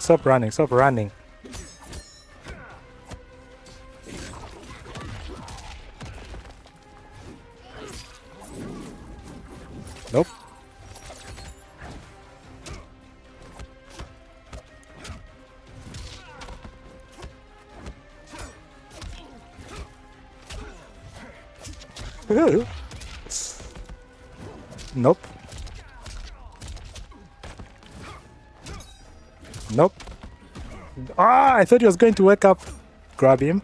I thought he was going to wake up with buttons, but he didn't. Look at this combo. The screen messed me up. I wanted to grab him. Yeah, now I have him down. That's what you call download complete. But I have made him so uncomfortable, and that's exactly how I like to play my games. I want to be right in front of opponents.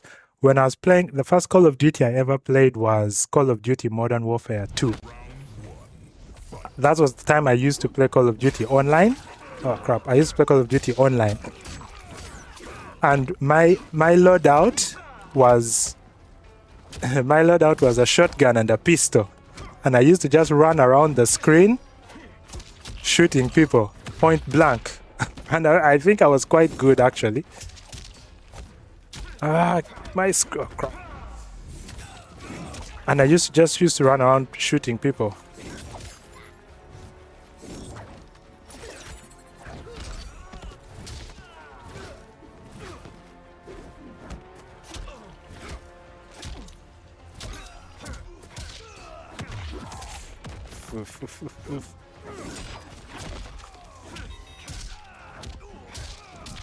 Yeah.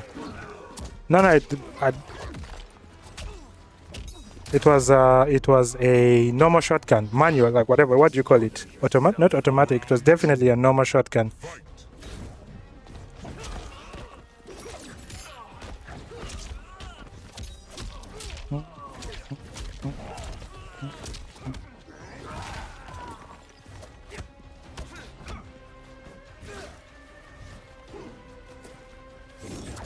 See him? It's just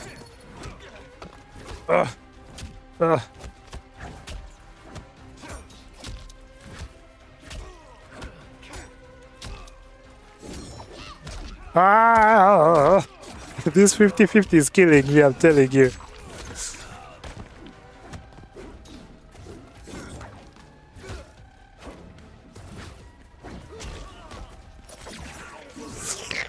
Oh.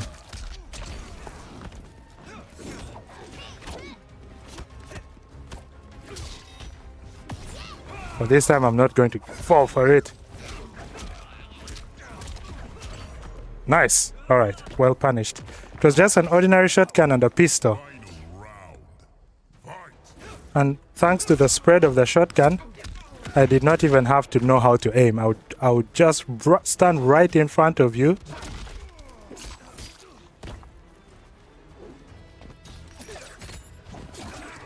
Crap! Zoning! But I like the challenge, like I said. Ay, ay.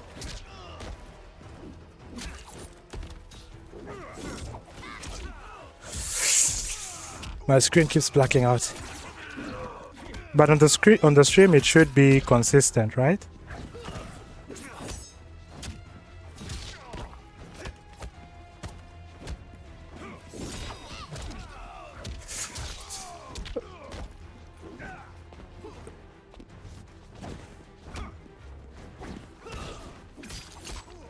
All right, GG. So you've seen my point at least. Oh, of course. This man. Anyway, but you've seen my point. I like to play up close and personal, and that's how I like to play my fighting games. And also when I play, when I play,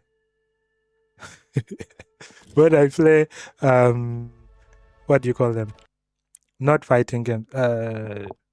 Any game really. Any game that allows me to play in such a way that I am putting pressure on people. Even FIFA, when I play FIFA, it's like I'm just trying to dribble everyone. I'm just trying to dribble everyone. And that's how I play games usually. The most high pressure option. So that's why, again, I do not like the Poseidon power-ups or whatever, because pushing people away from me is exactly what I don't want. So where were we? Absolum.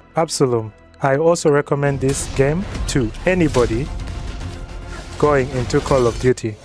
If you're into roguelikes, this looks a bit too dark. Just a second. See if I can adjust the brightness.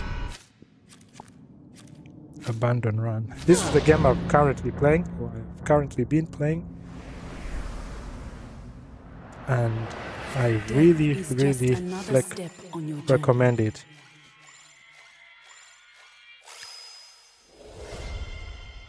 But so far, are you what do you think about the points I'm trying to make here? Do they make sense? Does it now make sense why I would recommend the games that I am recommending to a Call of Duty player? Do you agree with my reasons why games like GTA or Last of Us are not actually good for a die-hard Call of Duty person? Do you agree with that? Were you also of the belief that these were actually good games for these guys, but actually now not so much anymore? I don't know. I'm really curious because I don't want to be... a second. Yeah.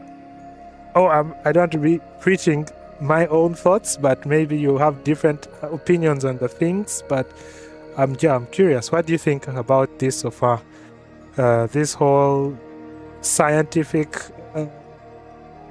reasoning behind it, is it too scientific, or do you believe it? Do you agree with it? Yeah, things like this. So what have I messed up here?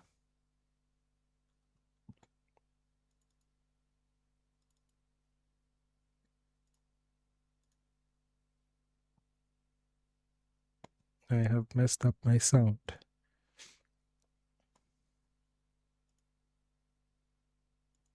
Wait, okay, you can still hear me at least. It's the switch that has lost sound.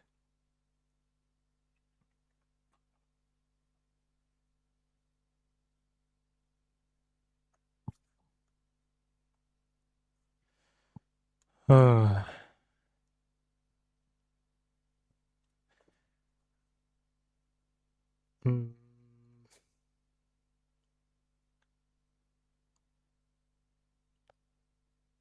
Audio is still coming from there, but let's see, let me turn off my Wave software.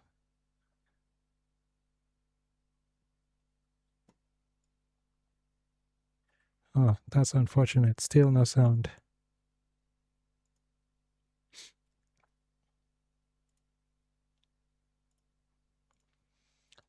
I will see. Maybe as I continue, it will come back.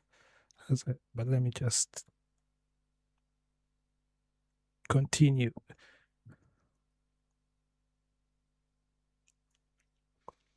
Yeah. And at the moment, indie games are doing really great. I don't know if they're. One criticism I have against my dear fellow Ugandan gamers is that some people are a little bit too obsessed with graphics. And so far, the games I have recommended, as you can see, are not really graphical powerhouses, as you can see. But from the gameplay perspective, these games are extremely good. And so if you are one of those people who look at graphics of a game and you're like, no, thank you, consider it. Consider looking into some of these games if you can. Because, wait. How do you run? Yeah, consider looking into some of these games because they are really good, and some are even worth more than these big AAA games that some of you are into, with crazy graphics and for much less. I feel with the prices that games are becoming these days, we should all become indie gamers just to save money. Because yeah, it's a bit rough now. Nintendo ushered in the era of games costing 90 to 80 euros or dollars, whichever currency you use, and now we are all suffering for it. Guys, I messed up the sound. Let me see, maybe I can remove it and put it back. So, let's see.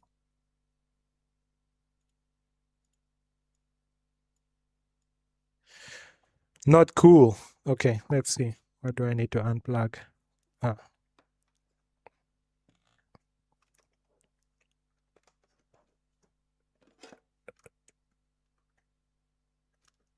Unplug, replug.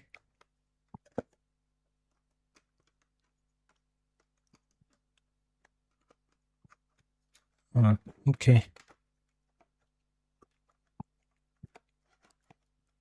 Okay, this is going to, I guess this will be maybe the last Switch game I show, since there is no sound anymore.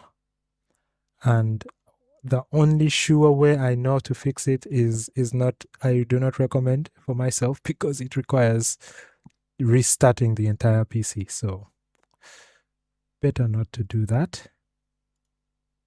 Wait, maybe I can turn the sound on like this.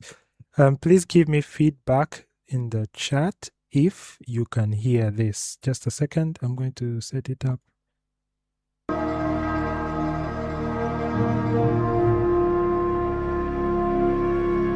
Can you hear the sound now of the game?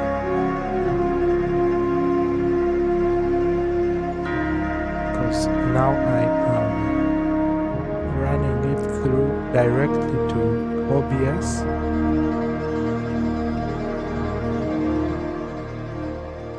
And it tells me the sound is going through. I personally cannot hear it, but if you can hear it, that's what matters.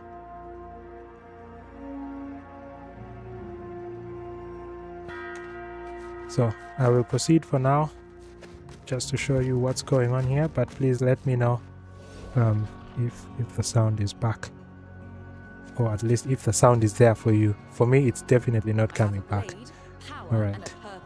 Thank you very much. So as I was saying, this game is similar to Hades, in the sense that it is a rogue-like, but it has a very interesting twist to it, which is that it is a... Oh my god, everything is going off. Now the PlayStation 5 is off. Okay, let's see. How do I fix this? My path is clear.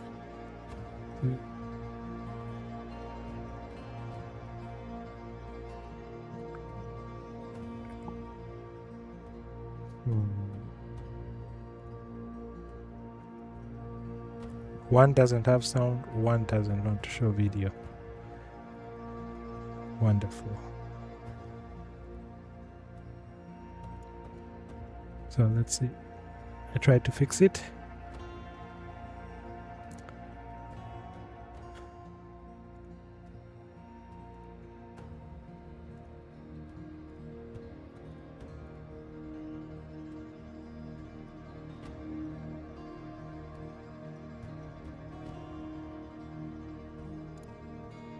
Nothing. Let me first go back here. So I was saying this is a bit different, similar. The difference, I don't know, for those of you OG gamers, maybe you remember a game called Streets of Rage back on the Segas and the Terminators, those consoles, which was simply you walk into the room kind of game, you beat people up, not even walk into a room, you just walk on the streets beating people up. Ah, okay, good, we are back. But do we have sound? We also don't have sound here anymore. Wonderful. Ah, no, we do have sound. Yeah, we have sound. Wonderful. All right. Now, I just wanted to show you what combination it is. This is Streets of Rage. I don't know if some of you remember this or have played it. And this is a classic. They're called beat 'em ups. You just go on the street beating people. It's a very simple premise. Go on the streets and beat people. I want to see if I can find a bit of a video on it. Yeah, just watch this. Sega, yeah.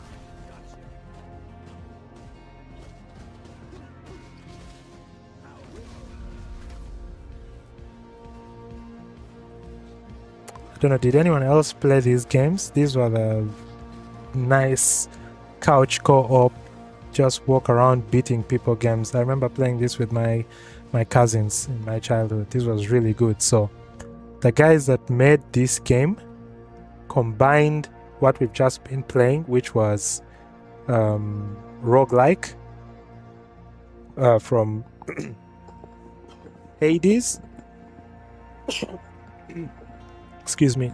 And just again, so that you understand, roguelikes are games in which when you die, you lose everything. So you start, you get stuff along the way. When you die, you lose everything. The point of the game is that you play it and beat it in one go. So you have to utilize whatever tools you have in that run, that you get in that run, to finish the game in that run. There's usually elements of luck. Elements of luck meaning that some runs you will have better equipment than in previous runs, but you have to work with what you have. So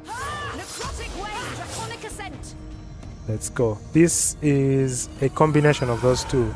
Some people call it a rogue 'em up, roguelike beat 'em up. So you'll see features or aspects from roguelikes like Hades. I think gamer Ace, I think you will like this one a lot. You can already recognize something like this.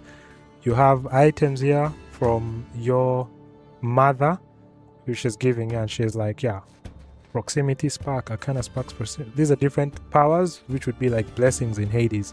So it's triggering the same thing like Hades, which I think would be good for a Call of Duty person.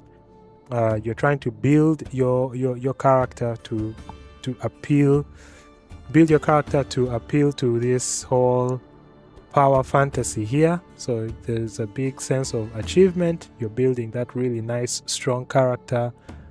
The challenge is really high. Again, it's one of those games with really tough boss fights, depending on your loadout or on your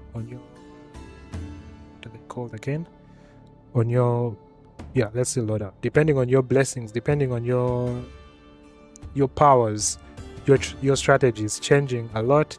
Competition, this one I think has the biggest connection to competition in that you have a score at the end, kind of like you would see Devil May Cry or whatever. At the end of the round, collect all your performance, and they let you know what that results into. As always, you can always compare these with people online, and it's a bit fast-paced, action, surprise, and all these things. So again, I think this is something that would work fairly well with someone who plays Call of Duty. So again, Ivan and whoever is in here, again, was it Ace? No, it was Salamander into Call of Apex Legends. I think you should also consider these games. So I will take a deflect. Nope. What kind of sparks? Proximity spark. Okay, I'll take this. So you have different kinds of powers. This one is also something I would recommend to someone that likes playing fighting games, because it's very heavy on the fighting game. Oh, I didn't see the trap. On the fighting game aspects of it. It's also quite skill heavy. There's things like parrying, dodging. Once you see that red, you can dodge and then you punish. That's the same thing as fighting games. If you time your attack just in time with their attack, you will parry them, which is tricky because there are 4 characters in this game, and each of them, their heavy attack has a different timing to it. So you can see how when I press triangle or X on the Switch, there's a brief period between her swinging and actually holding the sword. So you see she holds, then she swings. So which is different from here when I like just press. Here I press. Here it's like instant. So there is that aspect. Getting the timing right to parry opponents. Usually parrying is you hold the button to block at the right time when your opponent attacks. Here it's like you time your attack to hit at the time your opponent's attack is going to hit you. So you have to push it a few seconds earlier. That makes parrying a much harder thing. But when you see that was a perfect parry. When you see that blue spark. So again, this is something very quick. You're always in action. Next room, action. Next room, action. Next room, action. And this is something that I think somebody who's into these first-person competitive games really wants. There's no time for downtime. You just want to go into the next thing. The game is also very light on story. Very light on story, so you don't have to think about, wait, why am I doing this? What? I'm not following. Why is this random thing happening again? No, just go play the game and have fun. Every room is a different set of enemies. You're getting new powers almost in every room. Depending on the enemies, you have to kind of be a bit different in your approach. There are armored enemies, there are stronger, weaker enemies that attack you from far, and all these require you to apply some kind of different approach, different strategy, different moves. And also depending again on your power, you want to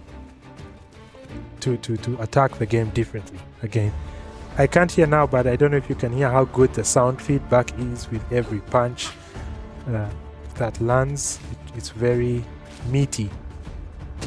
So let's see. That's also a different kind of parry. Yeah. So this and Hades, 100%. I really recommend this to my COD first-person shooter games, because when you look at it on the surface, it looks like they are just completely different games. But again, like I was saying, they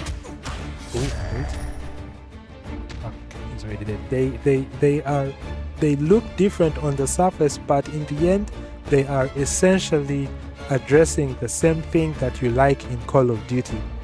Think of Candy Crush and FC or FIFA, whatever. At first, it's like, what the hell am I playing? Or how are these two even the same? But then you find that the person who's saying that I'll play Candy Crush and I also like FIFA, maybe they are into Ultimate Team.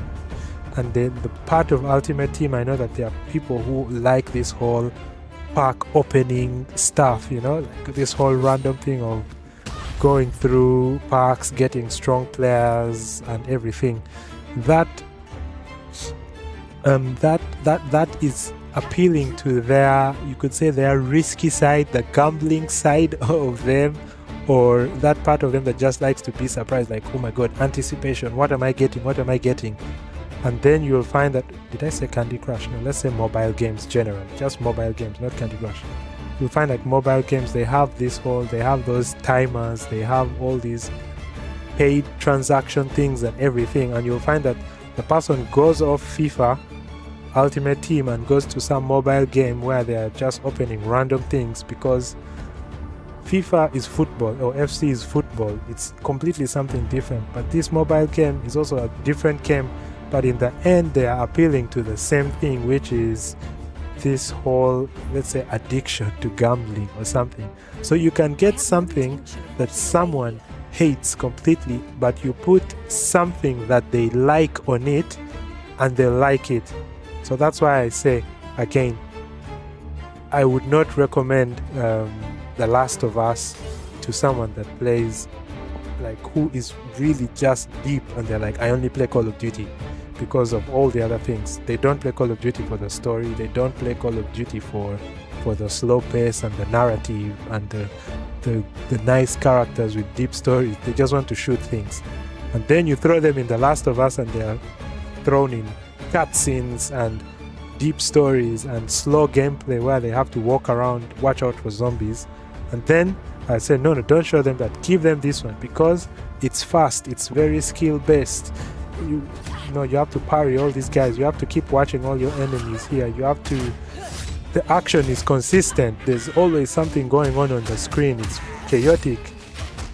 Someone who plays The Last of Us will probably see this and they'll be like, I don't know what's going on, there's so many things happening on the screen. Someone playing Call of Duty looks at this and they can see everything, everyone attacking, maybe it's even happening in kind of slow motion to them, but that's the point. That, yeah, the game has to touch the themes or the motivations, again, like I said, the motivations that person likes in the other game and not necessarily be like the other game. So it comes back to this. So again, Control, which was my profile, I'm the Control profile. These two games have shown you action. I like action, I like mastery, and I like achievement. And that game I've just showed you really really touches those points. Yes, Tender. Well, I'm a Call of Duty player and a Death Stranding player, and I feel like The Last of Us has so much hype around it. Exactly. You see, you like Call of Duty, but what's interesting now is to find out why you like Call of Duty and Death Stranding, which I think I can also explain using myself as the example, because I like I like Death Stranding a lot, but I like things like fighting games. Death Stranding is a complete, like, the energy, the pace in Death Stranding is completely different. Now, this is something unrelated to this. I just had it open on standby, but I am also a big fan of personality tests. I don't know if you are aware of those, but I like personality tests. I did a personality test sometime, and then as I was playing Death Stranding, I was like, why do I really like this game? Somehow I shouldn't like it because it's requiring me to do things I don't like. I play a game called Grounded with one of my friends. I don't know if you know it. It's like Honey, I Shrunk the Kids, but the video game. And it requires so much resource gathering. I hate resource gathering. Everything you do depends on resource gathering. So as I was playing this game with my friend, I was like, I think we need to find something else to play because this is too much for me. And let me just show you this. From a personality perspective, not necessarily gaming, this is me, right? My orderliness is very high. I am the kind of person who will fold. I don't know, what example can I give? Let me just read the description as described by this personality test thing. So they say, my orderliness. You are high in orderliness. Orderliness is an aspect. The source, this I got from understandingmyself.com. It's not a free test, it's paid for, and I'm sure many of you know Jordan Peterson. It's something that him and his peers did, that him and his peers created. So yeah, and also if you don't know Jordan Peterson, he's a clinical psychologist, and his friends, of course, also in the same field, clinical psychology and all these things, and they created this tool to help people kind of understand themselves. So it's a personality test based on the Big Five theory. So orderliness, you are high in orderliness, blah, blah, blah. Your score puts you at 84 percentile for orderliness. If you're in a room of 100 people, you would be higher in orderliness than 84 of them. So that's quite really high. And it says highly orderly people tend to be disturbed and disgusted by mess and chaos. I don't know how many times I organize my setup. I hate even looking. Like if I see a cable, it pisses me off. I'm always optimizing to hide all the cables from my setup. Around the house, I have cable ties. Cable channels. Everything is in a cable case. Like I don't want to see a cable. So that's kind of how bad it is. They keep everything tidy and organized. They tend to think more in black and white terms, which is also true. I kind of think of something like this is good, this is bad. I don't really have middle ground on some things, but I'm learning. Things are good or bad, acceptable, unacceptable, with little room for gray areas. They make, like, and stick to schedules. Maybe not so much. I'm a bit in the Ugandan time category. But I give this example because we've just been looking at this gamer motivational profile, right? And based on this thing, I really shouldn't like Death Stranding, but this is how sometimes you hear people saying, I want to play a game and I want the game to represent who I am, or I don't see myself in this game, I don't like it.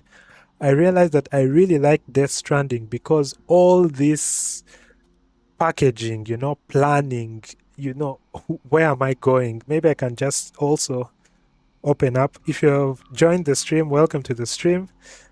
All this switching games back and forth is part of the stream. I try to explain what I'm saying by also showing with gameplay. So I will try to show what I'm doing here.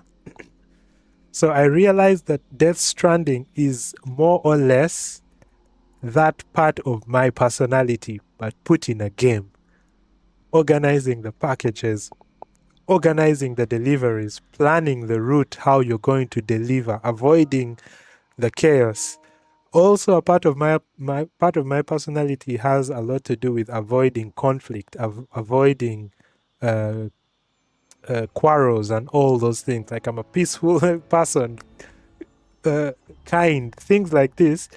And I saw that in Death Stranding, it's kind of like that one game which brought all those aspects of who I am in real life into a game.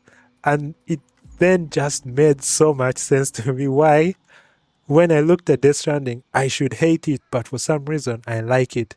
And so I think beyond our here gamer motivation profiles here, you might also find that just your personality, you who you are as a person outside what motivates you to play certain video games is so connected to a certain mechanic of a game that you play it and you just feel so relaxed. I spend so many hours here in like cargo management of Death Stranding. Let's see if I can get an order. How do you get out of the car? Oh my god, it's been so long since I've played these games, I don't even... so activate. So I say take on orders, I take everything. Good, so you can see these are the 3 orders I have in the top left corner. This is already me like getting excited. I'm like, okay, the first one has to go where? This is where I am. The first one needs to go... wait, I think I need to accept them. No. How was it? Yeah. One needs to go here. One needs to go down here. Another one needs to go here. Then that's when all the strategy... Let's just go back here again. That's when all these things start coming in from my brain. Like mastery. Mastery we said was strategy. So my mastery, you can I show you again here. Mastery is where you see strategy and challenge. So that already, from my gamer motivation profile, mastery, I'm at 72%. That's quite high. So Death Stranding is already addressing 72% of what motivates me to play video games. So I'm already strategizing. How am I going to do it? If I am starting here and I have to take this package, and this package, then maybe the best way to do it is to start from here, then go down here and go down here. But then I have to pick a vehicle that can traverse this terrain and here, and then also this terrain all the way here. These areas you see in this red area are offline. So if I go through here, there are things I cannot do because I'm offline. So I have to also consider that. I have to pack enough weapons or something so that I don't need to, which will mean that even though I'm offline, I won't need to craft weapons or something. I think you can't craft or do something if you're offline. I'm not sure, I've forgotten a few things. And then it's like now I'm already strategizing and everything. And then I look around and I see the challenge. And it's like, oh, this mountain and this, maybe I should just carry or something. Or if it was taking me through here, I would see this and I would be like, this is an enemy outpost. Do I want to fight them? Do I want to go around them? If I go around them, I'm going in the snow, but the snow kind of degrades my packages faster. So maybe I need a car. And then it's like, that's Death Stranding. By the time you deliver a package, you just feel like, oh, so satisfied. Like, I actually did something really cool and satisfying and achieved something. It's all in game. It's not real life, of course. So maybe you didn't achieve anything, but it's simulated achievement. And so you come back here and you'll be like, let's see, achievement, completion, and power. By the time you complete your delivery, one, if you went through an outpost and completely killed people, I don't know, killed, but overpowered your enemies, you feel one, powerful, because what you see here, powerful character, powerful equipment, or you completed the mission and things like that. And that's why Death Stranding makes sense. I don't know how you are as a person. Tender, maybe there's something else that maybe you like challenges. You can see here. Death Stranding is definitely full of that. I think Death Stranding 1 is actually more challenging than 2. Hideo Kojima really simplified Death Stranding 2. It's a bit too easy, so I was a bit disappointed as far as that was concerned. Then you can see it also has a community aspect that's quite unique. As you know, as you construct roads, construct facilities, other players benefit from them. So it's like you're making your world better, but by doing that, you're also helping people. Maybe I can also show an example of that real quickly.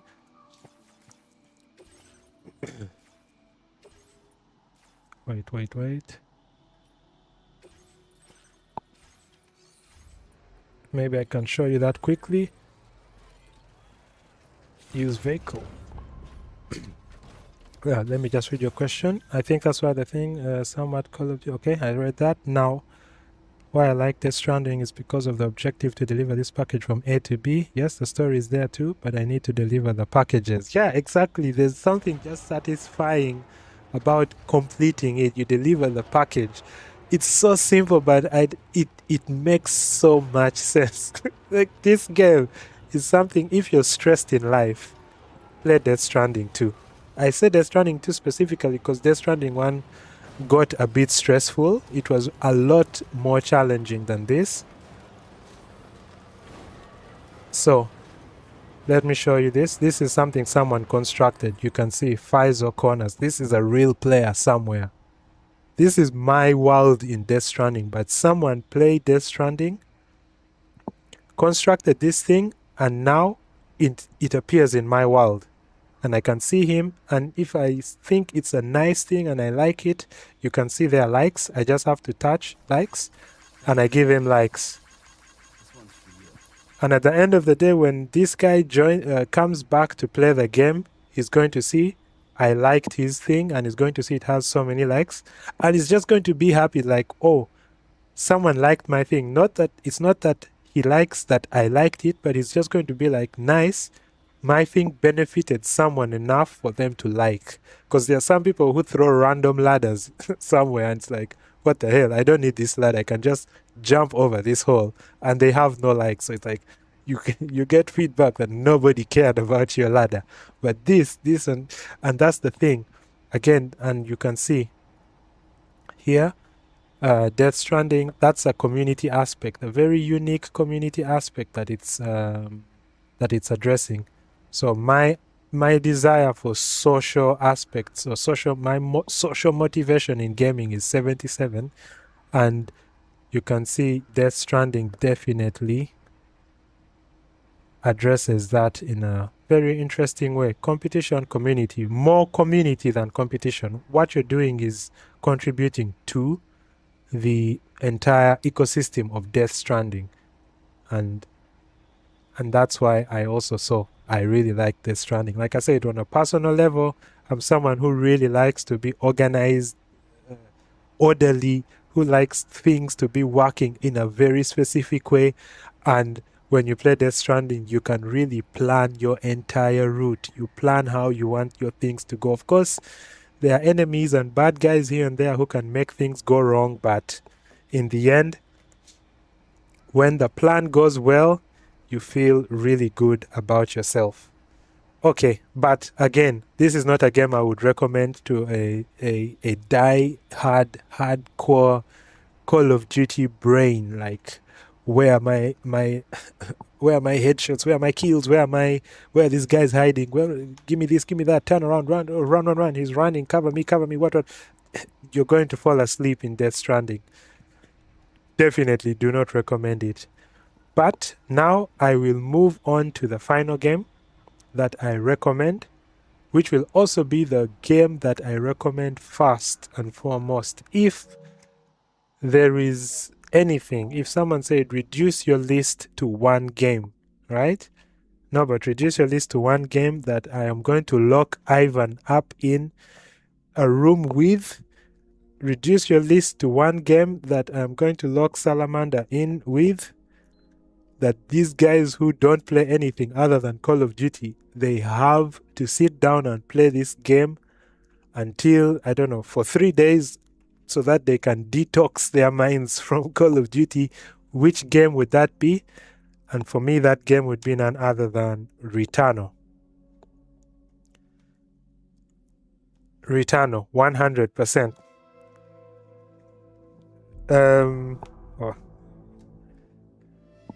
I think this game combines all those other things I have told you about, from Hades 2, from Absolum. It's a roguelike first and foremost. Like I told you, roguelikes are games where when you die, you lose everything and you start afresh. The whole point is, as you play, you unlock more weapons, which doesn't mean that you have more weapons when you begin. It means you have more weapons to pick from as you play. Randomly, of course. The game will randomly give you weapons, so you never really know what you're going to get in any run.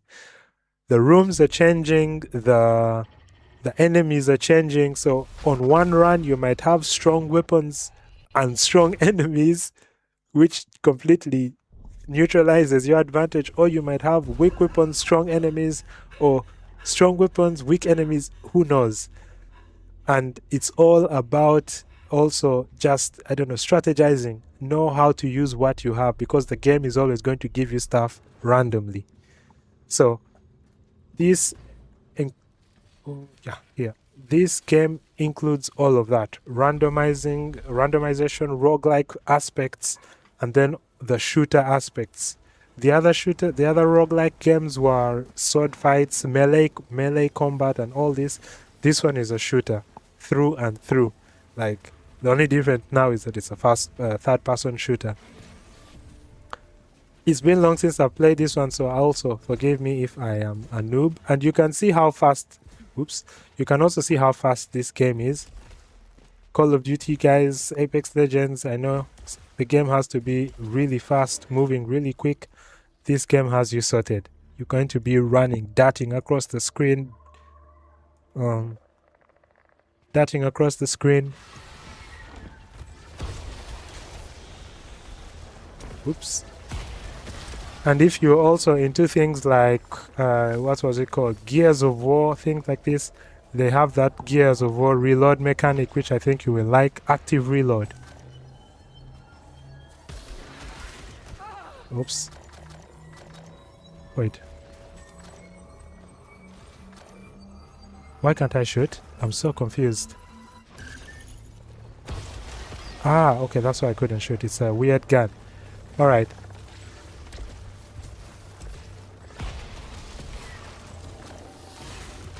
Oopsie. So the first thing I really want to do now is get a proper gun. Ah, no, I get it. If I aim, I have a completely different...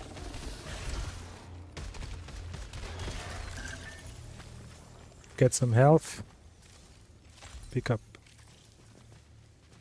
No, that wasn't health. I don't know what that was. Open the gates. I don't want to... If I remember well, this thing brings some very powerful enemy that I don't want to fight. But let's see. Maybe... Doesn't matter. I'll just die and restart. Then you get to see the restart mechanic.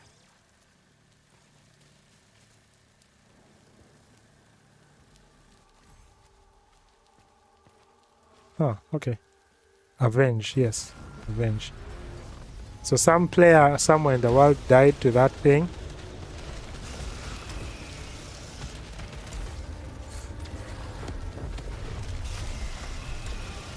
Whoops. Whee.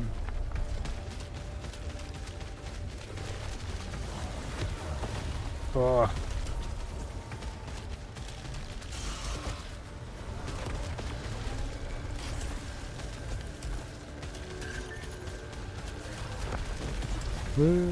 Ah, crap, I got blocked. Shit.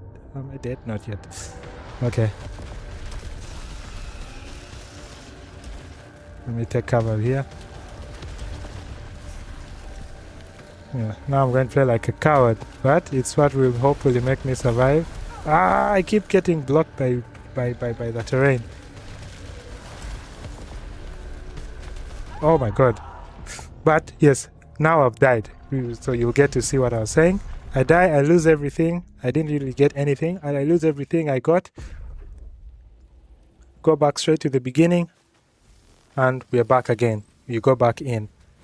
You die, learn, but you see, the whole environment has changed. This is completely different from what I was playing the last time.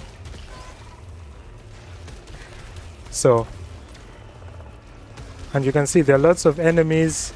Depending on how many they are and how fast what they're shooting is, oh my goodness, and how fast they're attacking you.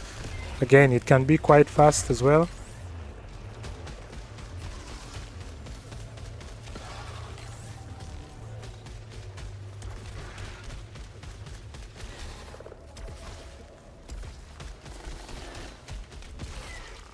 Yeah, and then I think there's one more guy here I didn't kill. Okay, maybe I killed him.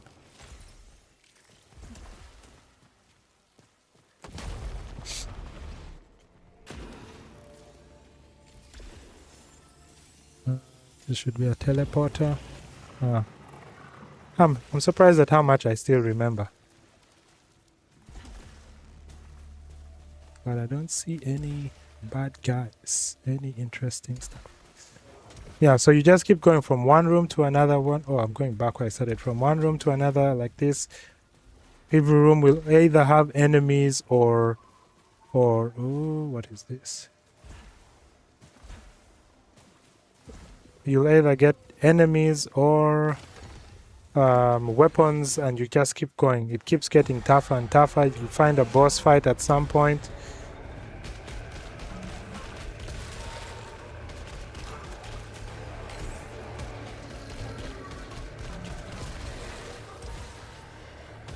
And they also telegraph their attacks quite nicely, so you can always get time to dodge.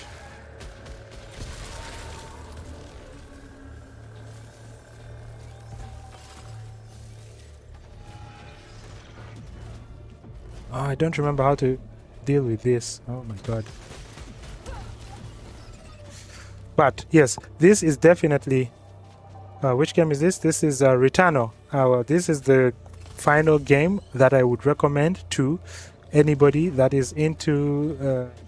that is balls deep in games like Call of Duty and cannot be convinced to play anything else. This is the one that I definitely recommend. Top of my list. You play this. I think you will be a believer in games other than first-person shooters like Apex or Call of Duty. The story is delivered in bits and pieces enough to not overwhelm you with cutscenes. The gameplay is quite fast as well. I'm so lost. I don't know where I'm going. The gameplay is fast.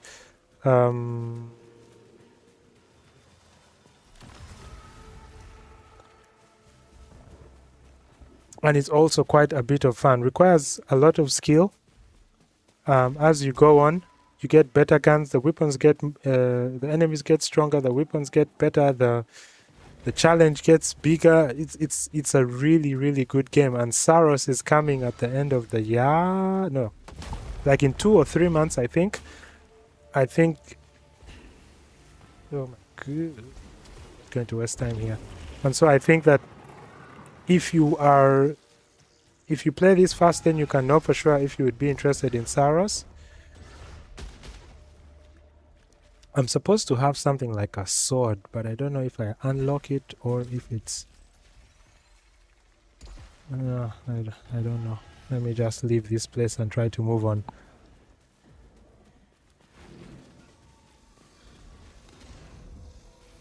Translocator. Oh, I really don't know where to go. You can always look at the lower part of the map. And I think that can always, that's on the lower right side, and it will always show you which door you're supposed to use. It's usually those green doors. Well, these ones do not pose me any threat. I think they are more for me to get like currency.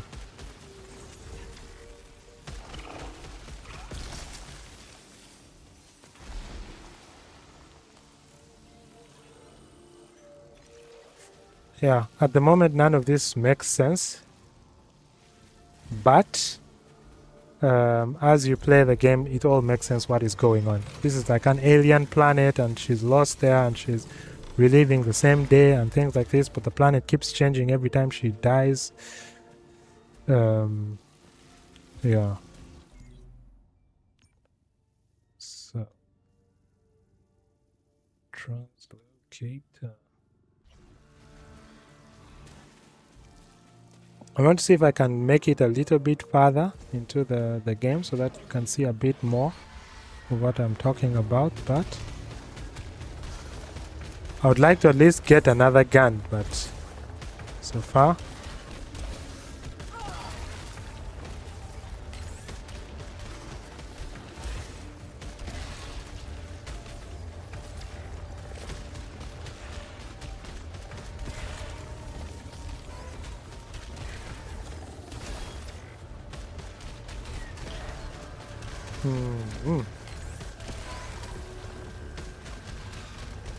it's almost hard to believe that if you see the game that these guys came from, you almost can't believe that they're the same people that made this game.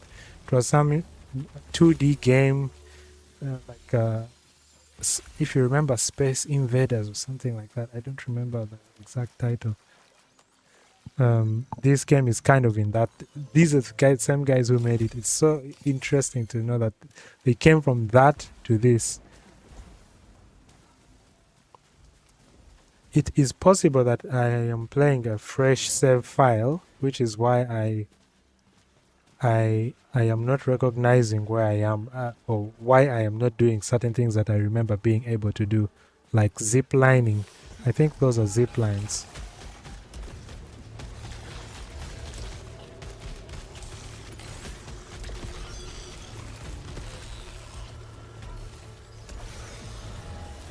Oops, wait.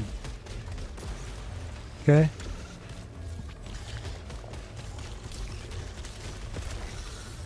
And when this game came out, many people did not expect it to do as well as it did. It was a real surprise hit for some. I think it's one of those launch PlayStation 4 games, PlayStation 5 games. It's definitely very good, and it's good that it came out when it did, because whoopsie.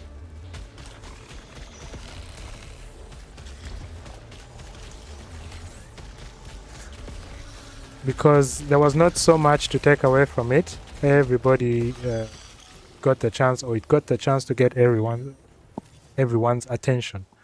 So it was very well reviewed, and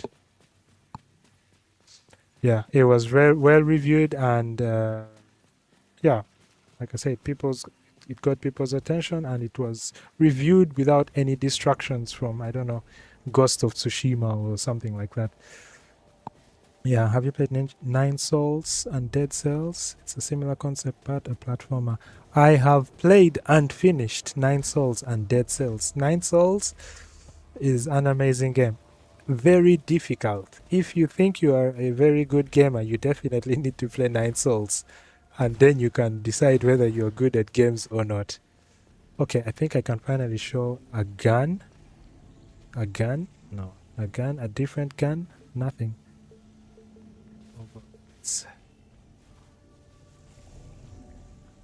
Still no gun. I am sorry. Alt fire. Alright. I have played Nine Souls. I really liked Nine Souls. I actually wanted to do a video about it because I still remember how the last boss beat me. I went, sat down, thought about life, came back. I eventually beat her, but Nine Souls was tough. I think I would even like to show a bit of that. I have a hard drive that has a bit of footage from Nine Souls. It was brutal. Nine Souls is a very brutal game. I played it because I was waiting to play Hollow Knight, and I was like, I need to play something until Hollow Knight comes out. And the internet, everyone on the internet was recommending Nine Souls. Oh, what is this? Doesn't look very... So everyone on the internet was recommending Nine Souls, so I bought it, played it. Oh my god, shit! What is this?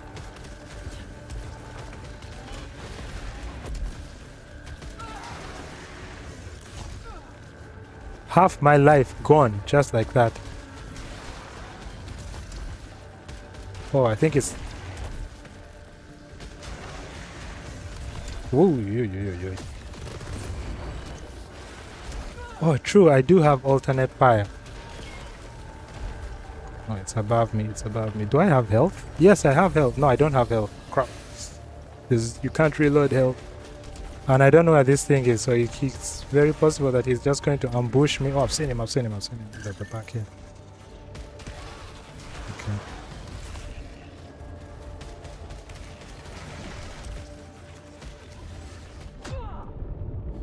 These small things, I thought I was done with all of them.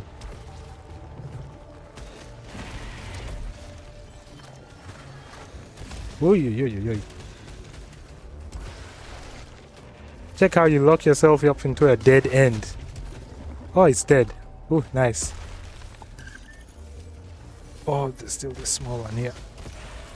Oh, see how you defeat the bad guy and the small thing kills you because you overlooked it. Adrenaline enhance overload. And now I have a different pistol. It's the same thing, but it's slightly more powerful, better fire rate. I'll get it, but I would have preferred to get a heavier gun. Where to next? There is health in this place. Let me try to get some health.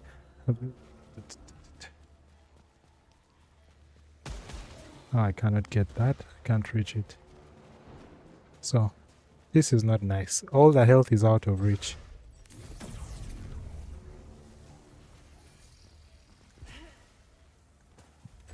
Oh, let's just go. If we die, we die. Then I move on to the next thing. But yes. Who is crying?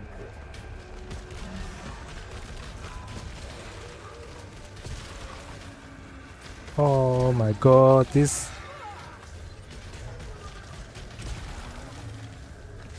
things, these bullets struck. Crap. All right, but you can see it gets difficult slowly but slowly, but these are easy things. The problem here is mostly just that I'm playing it again after a very, very long time. It's been a very long time since I've played it. I want to get back. I thought of getting back into it before Saros releases. Saros is the next spiritual successor of this game, but I don't know if I will have that time. I wanted to get back into it and play it because I think I played until I reached like the final boss or something. Then I switched to Ghost of Tsushima. Most games I've played and not finished are because of the bad habit of switching to another game before I finish, and then I get too deep into the other game, and then I forget where I was in this game, and then it's like I'm not going to try and learn this stuff all over again, and before I know it, I'm done. Like, I'm not learning this all over again. And then it's also like I was so far, too far to begin again. Yeah, it's kind of sounding like first world problems, I know, but yeah. But yeah, those are the 3 games I would definitely recommend to someone that is a Call of Duty diehard, and you've failed, and you're trying to be risky about it. You're trying to take them out of the box, out of their comfort zone. Like I said at the beginning, Backseat Gaming is so enjoyable. So yeah, thank you very much. I hope the rest are enjoying as well.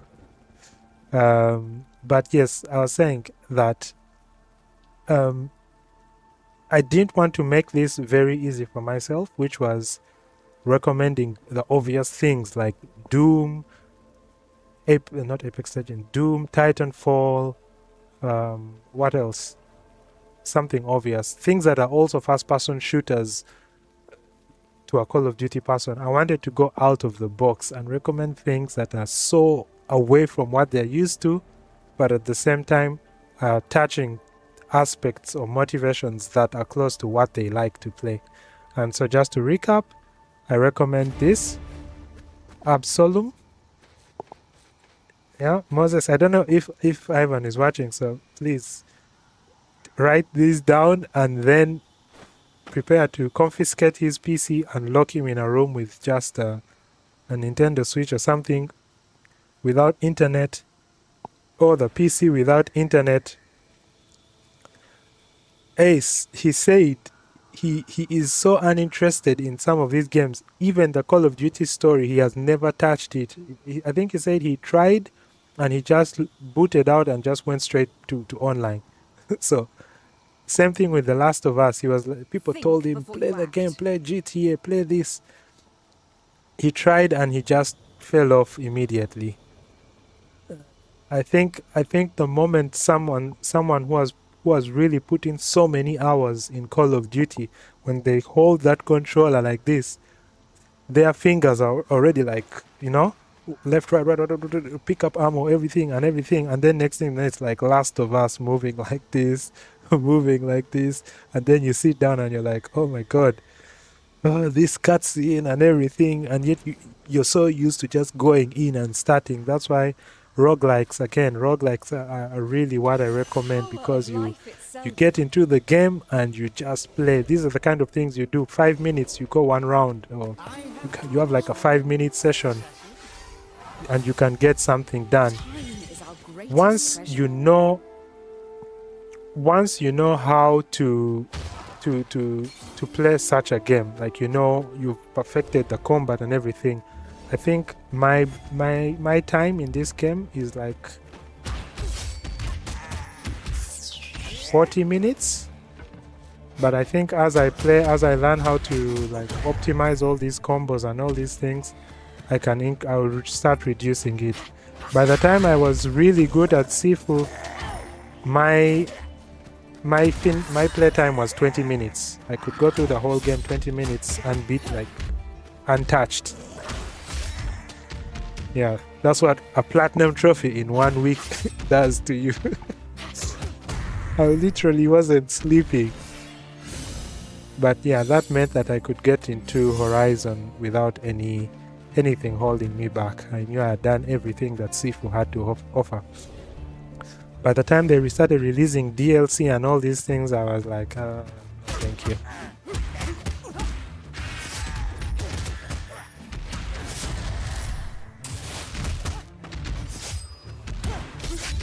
Whoop. I comboed to death.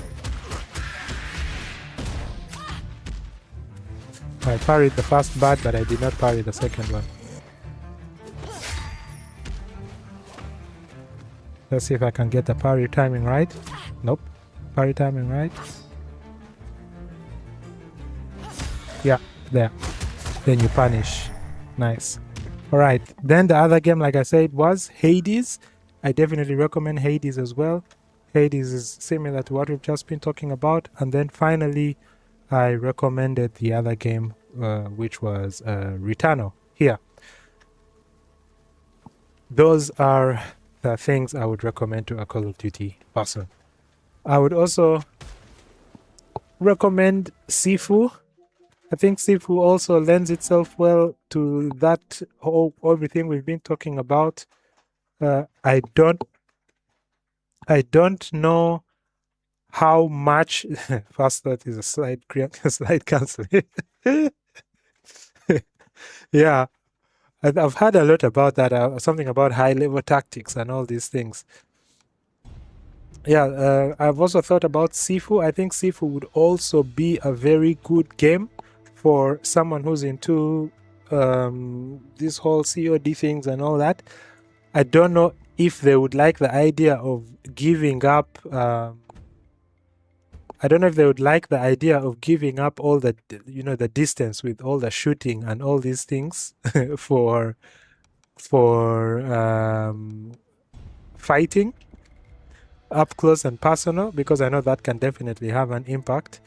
But if we're just sticking to the surface of fast, like you're constantly fighting, the gameplay is fast and all these things, I think Sifu also falls well in all this. There's constant excitement, constant battling, constant, it's a skill game, skill-based game. You have to, all these things. I loaded the game yesterday for the first time because I was downloading as many games as I could for today's stream, and I wanted to go back in to see if I could remember. I got whooped, but let's see how much I can still remember now. I think it will be fun to just see how far I can go. I'll just try to do this first level, but yeah, it was not easy. It's been long.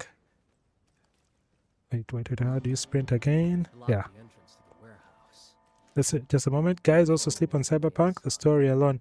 Cyberpunk is really good. I played it. I played the DLC, Phantom Liberty, and I refused to finish it because I was overwhelmed by the decision of who to betray.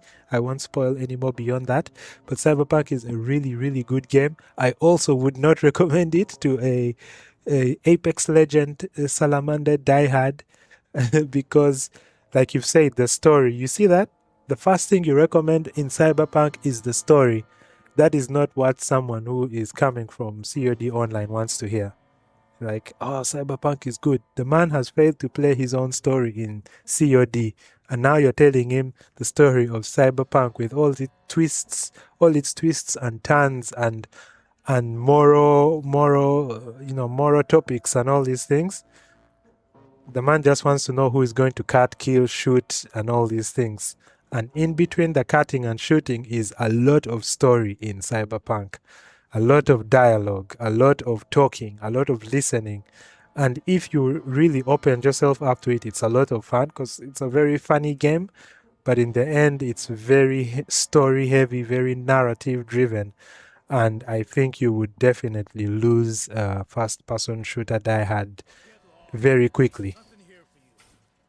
I don't know. What do you think about that analysis? People, I think in this case, it's right to sleep on Cyberpunk because...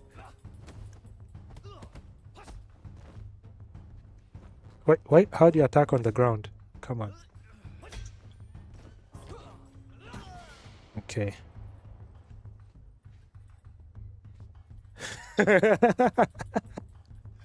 If you do that, please send a screenshot, I mean a picture, because then I will know that my work here was worth it. Wait, how do you sprint? R2. I will know my work here was worth it.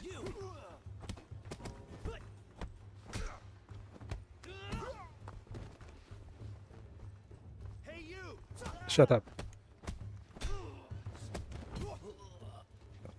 Because I can imagine this being something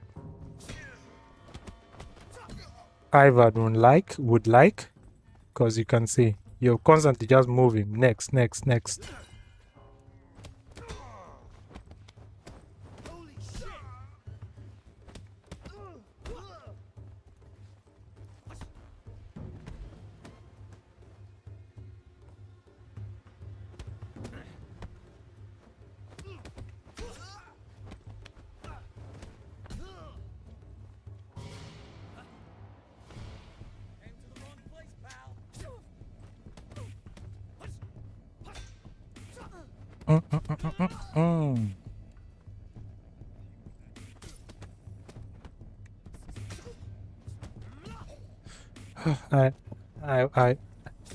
I'm so happy these guys made this game, because this game is just how do you attack guys on the ground? Who knows? Nobody. Oh.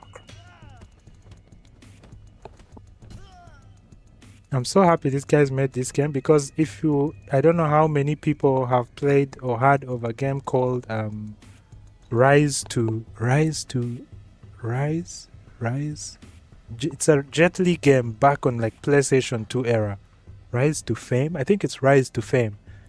That was the last game that had a very free-flowing kung fu kind of thing.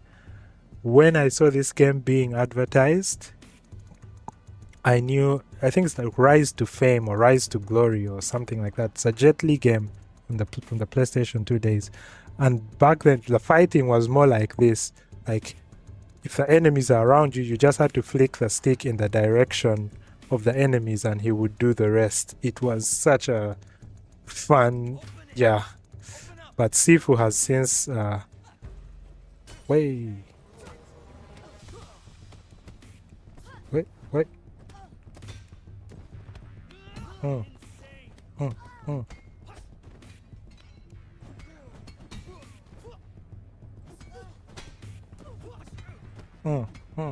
I've never watched Old Boy, but everybody screamed "Old Boy" when they saw this scene. Hey.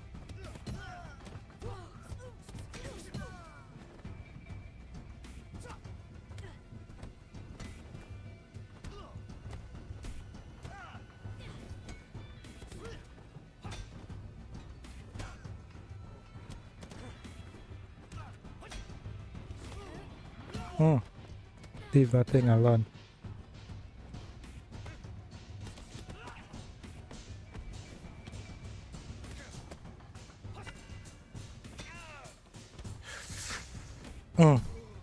Rise to honor. Yes, thank you. Rise to glory, rise to fame. I said everything except the right word. Rise to honor. Yeah. Before Sifu came out, I think that was the Kung Fu, the martial arts game to play, and then Sifu just came and blew it out of the dark, like completely. I don't think anything is going to come out that's going to be better than Sifu. Not even the John Wick game is going to be better than Sifu.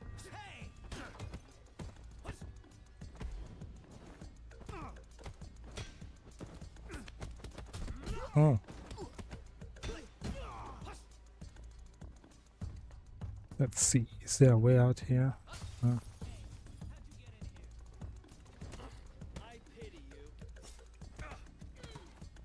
Oh, I grabbed it.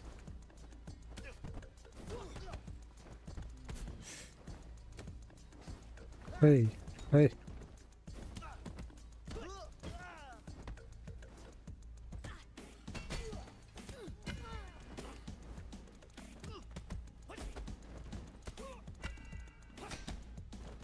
Oh, nice. 2 guys at once. I haven't played Helldivers, unfortunately, so I can't really recommend it. Although I would also add it to those games that I would say is too close to a Call of Duty brain that it's cheating. You are not really thinking very hard when it comes to what you can recommend outside of the box to a COD player. So I'm also Helldivers Die Hard, most quoted game, to be honest. I have Helldivers though. I've never played it because maybe you can tell me, can you play Helldivers alone? Is it one player? Because I don't have anyone to play it with. That's why I liked the whole premise of the game and I got too excited and bought it. And then I remembered to ask myself, like, wait, can you play this game alone? I feel like a guy into FPS would enjoy the flow. Yeah. But again, like I said, I think that would be cheating. It's close enough to Call of Duty to be an obvious recommendation. I wanted us to recommend games that are a bit out of, oh, there's a command list. Oh, wow. Yo. I am so lost. Okay. You can solo. All right. Then I think I will look into it, but not yet. I definitely would like to play it though. I really liked just how together the community looks in the weirdness of the game, with the patriotism and everything, future super Earth and all that.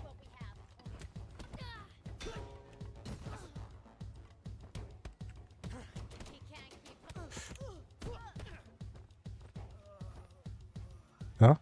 This guy's stomach just hurting him randomly like that.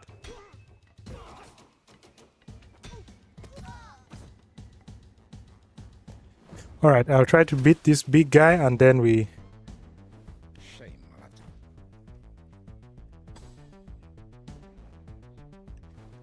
Okay. Shit. Come on, I've failed to figure out how to... I see.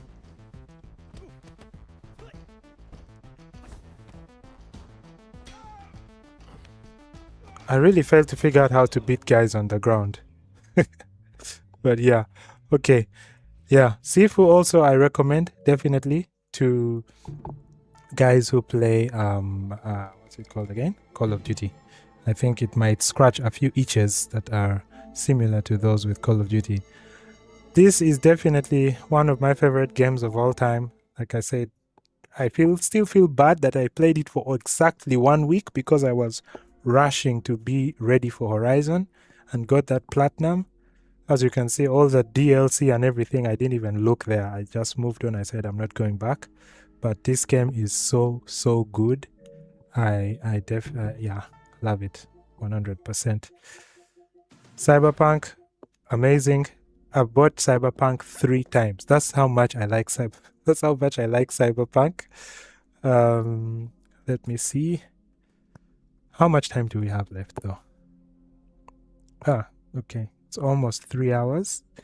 At 3 hours I was supposed to be, I think is when I'll be concluding the stream. So just a bunch of things to learn. Also the payout of difficulty depends on if you choose to aggro enemies or be stealthy. I hate stealth, so I would definitely be one of those aggro guys. Like I said, I'm the guy who walks into Call of Duty lobbies with a shotgun and a pistol.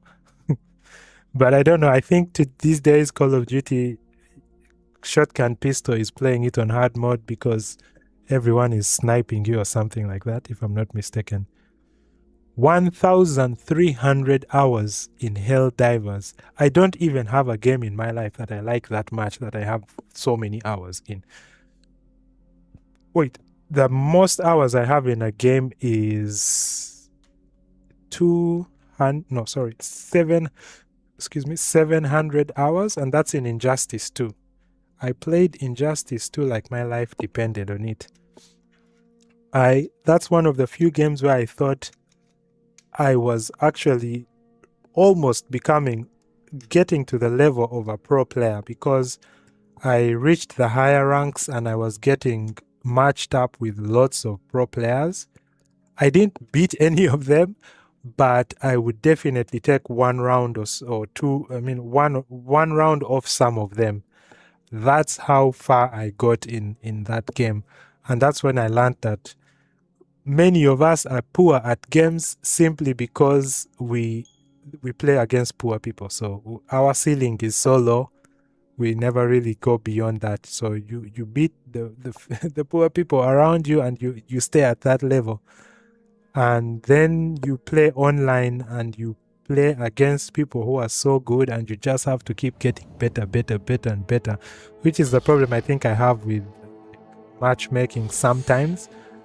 It's that, yeah, the good thing with matchmaking is that you play people at your level, but then the bad thing also is that as you keep getting beaten, you keep going down, so you keep getting pushed back down to people at a lower level, yet maybe you're at a better level. So it only means that you keep crystallizing bad habits. But if you stay at the higher level, you keep playing really good players and you keep learning better habits or unlearning bad habits. But it's so difficult to stay at those levels. So yeah, it's not easy, but yeah. Check out some videos on it, but trust me, it's not run and gun shoot. There's strategy and missions. Strategy, you have me at strategy. I like strategy. So let's see. Cyberpunk, really good game. I look forward to Cyberpunk 2. I can only imagine what it's going to look like on PlayStation 6. But it's being developed now, I guess, so maybe we can expect it at the end of a PlayStation 5. We shall see. But I definitely look forward to it. Now that I'm also playing on this, I think it's also a good time to talk about Cyberpunk on the Switch 2. The Switch 2 is turning out to be my favorite console of all time, because look at this. This is running on the Switch 2. Of course, you will see the differences between Switch 2 and PlayStation or whatever, but this is very playable. This is something you can play and have a conversation with someone who has this thing running on their PlayStation 4, I don't know, PlayStation 5 Pro, and you can both talk about how beautiful the game is, even when you are playing the same game at two very different levels of quality. But see, like, this is so good. I don't know how CD Projekt Red did this. I also want to play Resident Evil on the Switch 2, just to see how it runs there. It's not the best version of the game, but playing Cyberpunk on the Switch 2 just showed me that there is a level of graphics quality where you're able to see what the developer wanted you to see. And I think Switch 2 definitely meets that. Let's see if I can find someone to shoot at. And I also liked this is wrong. Let me see if I can get the right controls. I was using the motion controls a lot. Ranged weapons only. No.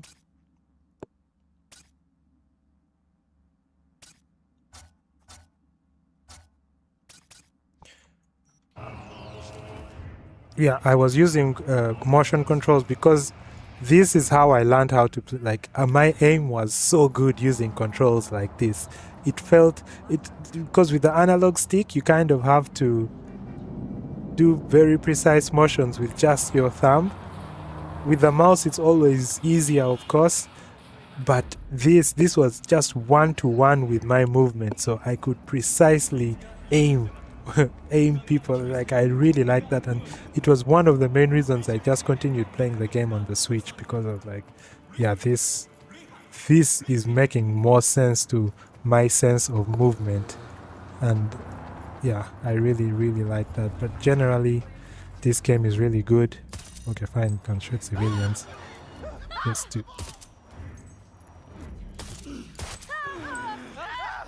And police. Then I also really liked, wait, how do you do the radio? The weapon wheel? I don't remember. Oh, I really don't remember anything. I've spent so much time not playing games. I like this feature as well. Like the whole samurai parrying bullets. I found that really cool. Then hacking your enemies, like cyber psychosis, yeah. This game, when you're playing it and everything is just coming together. You're parrying bullets, you're hacking people, you're blowing up cars, the game just real proper game of the decade material. Yes. All right. But with that said, I think from my side, I have shown you a lot of what I wanted to show you. It's already been like, what, 3 hours? I don't know. Is there something you would like to see specifically from what I have here, or some question you would like to ask? I wanted to look into this game because I think it also has it has aspects to it that I think someone in COD might like. Roller Drome as well. I think it's mostly discussed like described as a Tony Hawk's Pro Skater meets some shooting game or something like that. So I found that also funny. So these are other games maybe you can consider. Neon White and Roller Drome. I personally haven't yet played them, but I've heard a lot about them.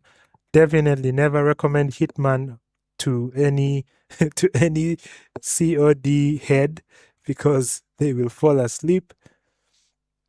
I think same goes for something like Metal Gear. These are too slow for them. I liked RoboCop. It was such a blast from the past. It's very old school shooting. It's a really good game. I like it. Simple game. Definitely loved that one as well. Yeah. Okay. Yeah, Mortal Kombat is my multiplayer game of choice. I really like to. It's the game I play like if I have 15 minutes, I just jump in, play a little bit, and then get out, do other things. I've been trying to learn things like Street Fighter. I've been I uninstalled it, but I was trying to learn something like Street Fighter. Tekken. Every time I look at the command list, I lose hope. I feel like in order to learn Tekken and to actually reach a competent level, I have to stop playing everything else. Kazan, I just don't. I started playing it out of curiosity because there are libraries. One thing that's really nice here in Germany is that at the libraries, the book libraries, you can borrow movies, books, board games, and even video games. I won't say for free, but in my case, it's for free because my girlfriend has a library membership, which is like 50 euros a year. 50 euros a year. That's little for a year. And I use her membership to borrow games. So for me, they are free. So I went crazy recently and borrowed like 5 Souls. Like I borrowed Souls likes. I borrowed Kazan, Demon Souls, something Wu Chang, I think. Forgotten another, but like 5 or 4 Souls likes because I just wanted to see which one I would be interested in. Then I would return the rest and play.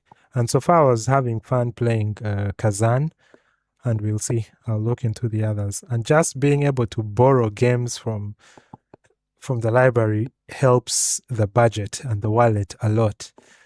So as long as you're not into brand new games all the time, you can just be patient. The game appears in the library. You go borrow it, play it at your own time. Oh yeah, Demon Souls there as well.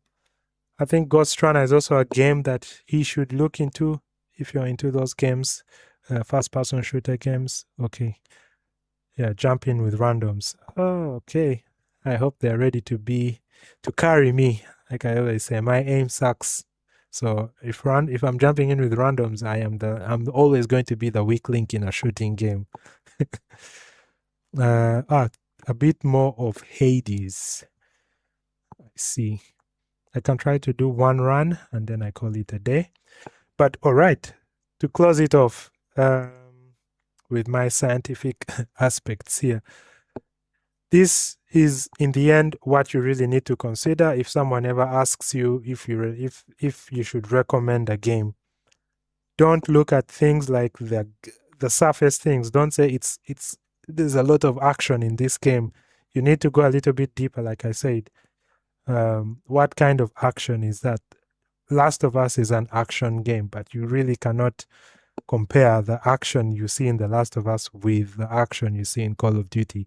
The speed is completely different. The approach is completely different. You're conserving ammo, you're trying to not waste your bullets and things like this in Last of Us. Remember, the story is a lot. The social aspect the social aspect in something like The Last of Us is absolutely not there. Every time I'm watching Arudem streams, you can see guys are communicating a lot, talking, yeah, do this, do that, blah, blah, blah.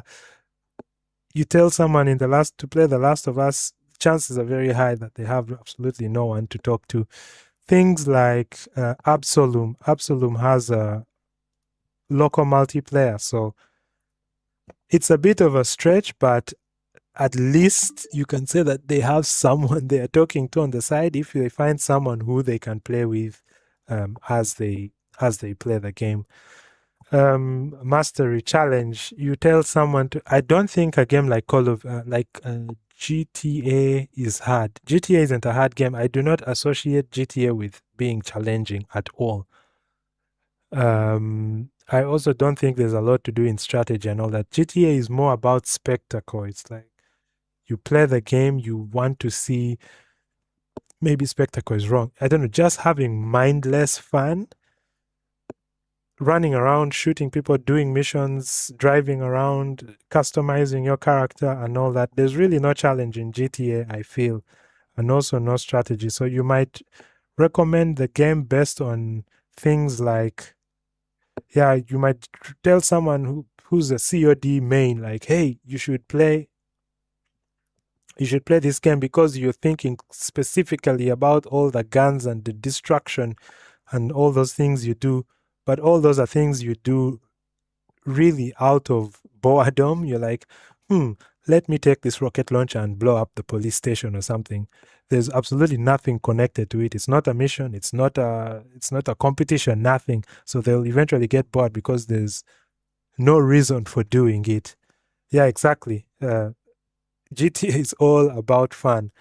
So in all, when you want to recommend a game to someone, this is kind of how you have to approach it. Is it touching those motivations that person likes? Is it just a surface thing, but deep down it's, yeah, is it a surface thing like we've said with Call of Duty, GTA?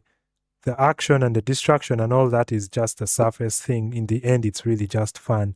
I think if you recommend a GTA Online, maybe you're going in that direction. I think GTA Online does get a bit chaotic, but I also know GTA Online has a lot of role playing, so you might be going more in the direction of immersion here like this. What about Halo? I think you can recommend Halo to them. I think Halo falls in the category of games I was saying are too easy for me, because I wanted to recommend games you would not expect to recommend to a Call of Duty person. Things like Halo are very, very obvious. It's like, I play GTA, what do you recommend? Halo, Doom, Titanfall. This is too easy. We wanted to think a bit outside the box. But Halo is also nice. I played it for the first time and it was really easy. Where was I? Yeah. All right. So if you want to see this website for yourself, if you want to try it for yourself, it's called Quantic Foundry. You create an account and you can do the test. This is my gamer type, Ninja. Like I said, into strategy, decision, fast-paced competition, competitive games. And yeah, it even goes further to show you what percentage of so you can see, even when you recommend a game, sometimes you can tell maybe the person likes the social aspect of the game, but they're not really interested in the community. They're just interested in competing with the community. So they want to be on the leaderboard at the top. They don't want to interact with the people like, oh, I love my community. That's all rubbish. They just want to log in, go online, look at the leaderboards. I'm still number one.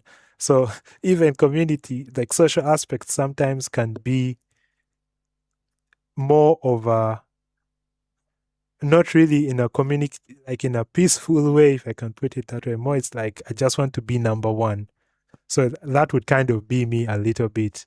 I don't really care about the community in the sense of, I want my people to be happy and whatever. I just want to beat people and move on and be at the top of the leaderboards. So same thing, mastery. I like something that's challenging and something that lets me develop a bit of strategies.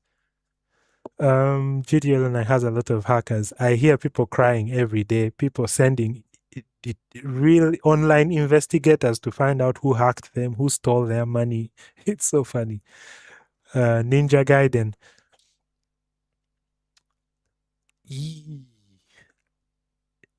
That is interesting. Ninja Gaiden. I feel if you can recommend Ninja Gaiden, then you can recommend. No, you can't recommend Souls likes. Souls likes require you to walk a lot. Like Souls likes are too abstract sometimes. I think like you can get bored, not bored, but overwhelmed with just not knowing what is going on in a Souls like. I think Ninja Gaiden could be possible, especially the latest one, because I would also recommend things like Devil May Cry. Devil May Cry, Bayonetta, they are all action, fast-paced. The story is low. It's low on story, so you're usually just playing, moving from one room to another, playing. The problem, I think, is maybe with such games that sometimes, it's something I also mentioned about this God of War here. Sometimes they slow down the game so that you can do environmental puzzles. And depending on who you are, sometimes those puzzles can completely kick you out of the game.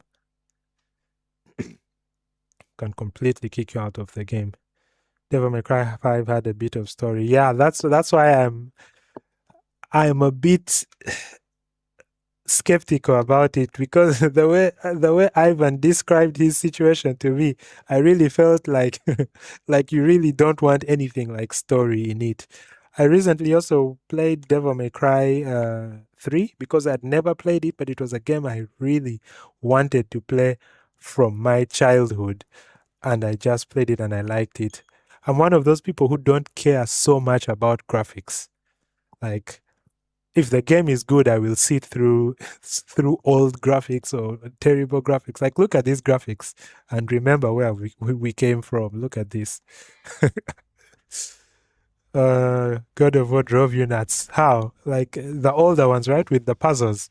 Because sometimes they had puzzles where it was like, move the stone here, move the other stone, shine the light here. It's like, how? How am I supposed to figure this out? Yeah. And yeah, if you put someone who is really into FPS games into such a situation, they're just going to throw the controller when they can't figure it out.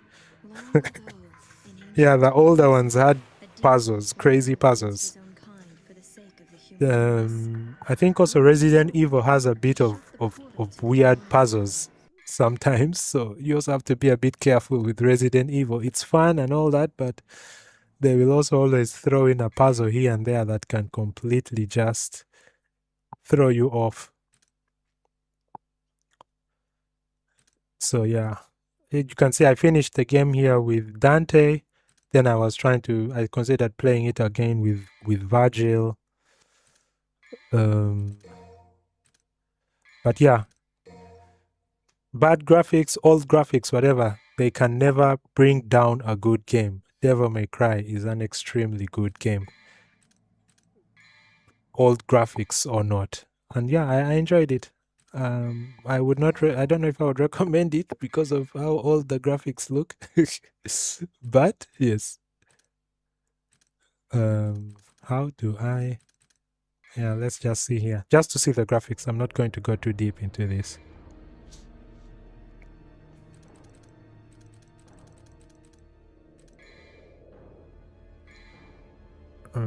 It's not style. The start. Yeah. The Godfather. Godfather is also quite nice, quite direct.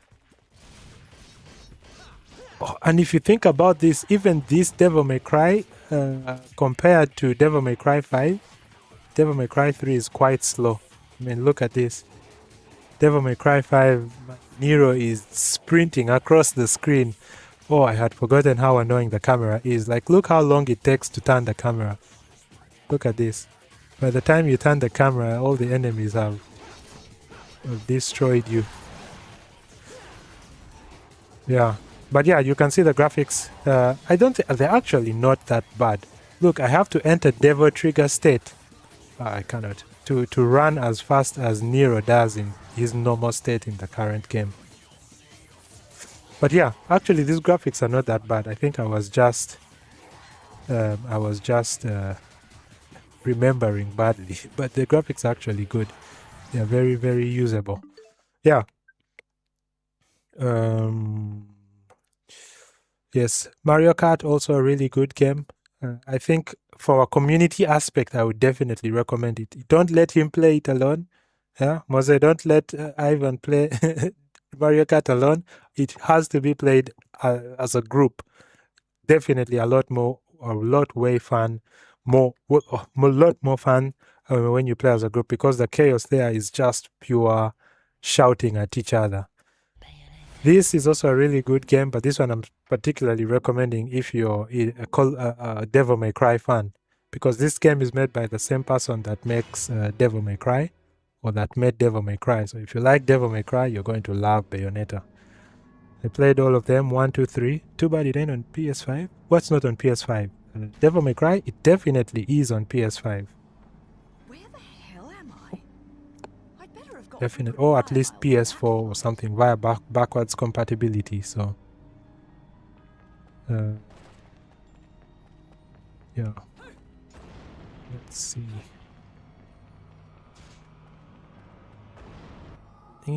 Chapter menu. I want to go to a very specific.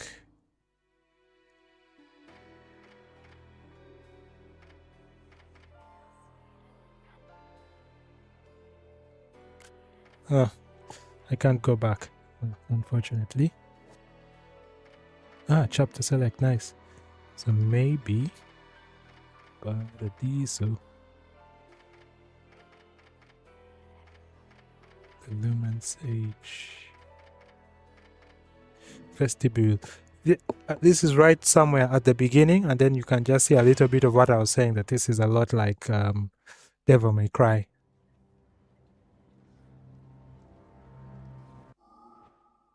Skip. Yep. Let's see if I will be able to remember.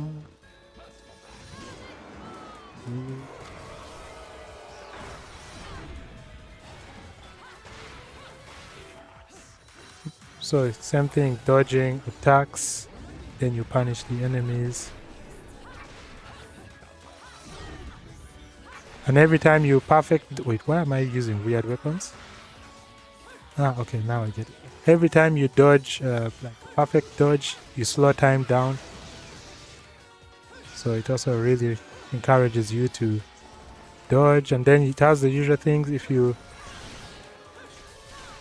then you can, you remember that definitely from Devil May Cry. Do area attacks. Yeah, so I definitely, whoops.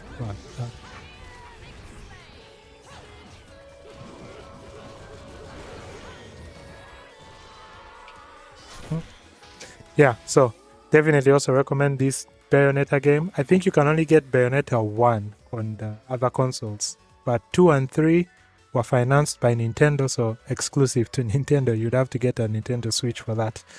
All right. I think that was good. I think I will call it a day for now. There were a lot of games here. Maybe in another stream, I will just focus on one game or something like that, and we shall just play one game and move with that. But for now, it was nice taking you through all these games, explaining all this motivation stuff to you. Oh yeah, you see, at the end of the survey, it can even recommend, based on like what the information that it has on you, it can kind of recommend the games that it thinks you might like. Yeah. And as you can see here, all these are the kind of games that I like to play. Very accurately shown and things like that. Okay, where am I? Here. So, thank you very much for watching. I hope you enjoyed the stream. Also, thank you to Arudem that I was allowed to do this. I hope for those of you who genuinely wanted to find something to play other than Call of Duty, Apex Legends, or whatever shooter games, you've seen something. But also, more importantly, I hope you've also seen the logic behind why some games don't work, even though on paper it sounds like they should work. I really enjoy this whole scientific approach to things. It's overthinking. It's sometimes also too much, but I like too much. I like when I can understand something on such a level. And again, let me try to post the link here in the, not the link, the name of the website. And then if you're ever interested in just doing your own gamer motivation test for yourself, you can always do it. All right. So thank you very much for watching. And today is what? Sunday. Today is Sunday. I hope you have a nice rest of the weekend. I don't know what plans you guys have out there, but until the next stream, I will be preparing myself for what else I can do for you guys. But until then, yeah, have a wonderful weekend. When is the next stream? When it is ready, we shall let you know. And yes, have a good night as well.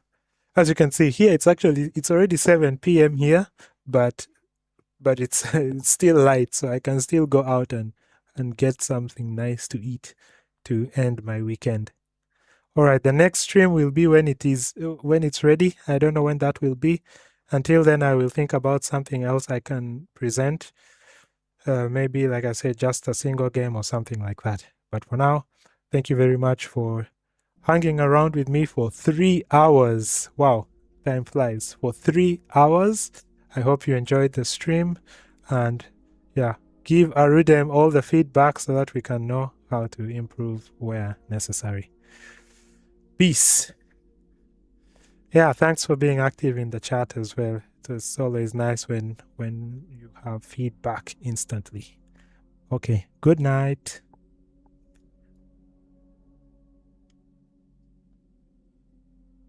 Wait, how do you transition? Oh, that was cringe. Let me do this again. Thanks for having me, and thanks for being in the stream.